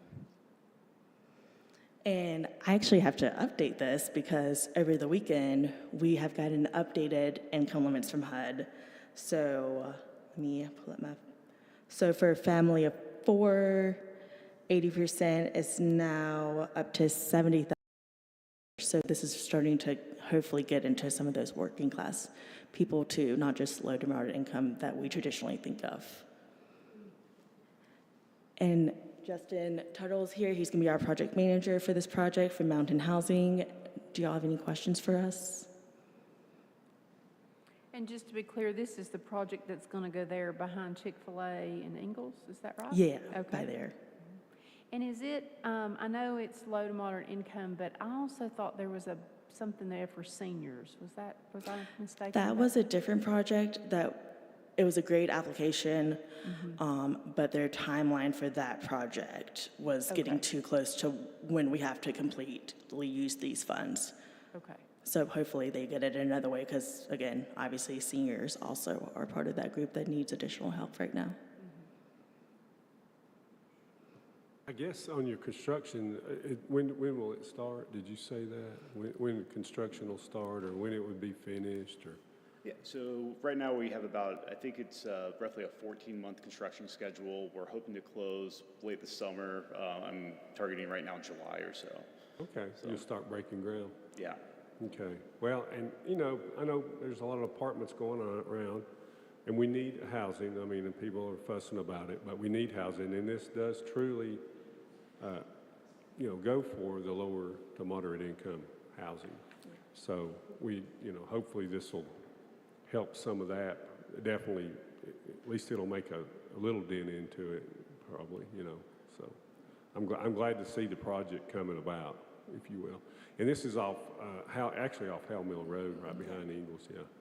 So it's across from where the old Lowe's used to be, if you remember that. So, but I guess that's what over that? Sunoco. Sunoco, yeah. Okay. Anybody have any questions? Okay, so I'll entertain a motion we approve item 3 of the regular agenda. Okay, is there a second? Second. Okay, all those, any other discussion? All those in favor say aye. Aye. Okay, it's unanimous. Thank y'all. Thank y'all for waiting. Oh, and then I just have one more announcement. So the homeowners down payment assistance program, we had put that on pause after Helene.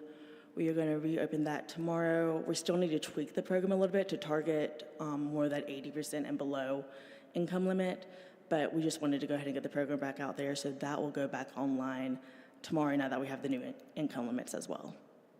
And what's the total amount of funding available?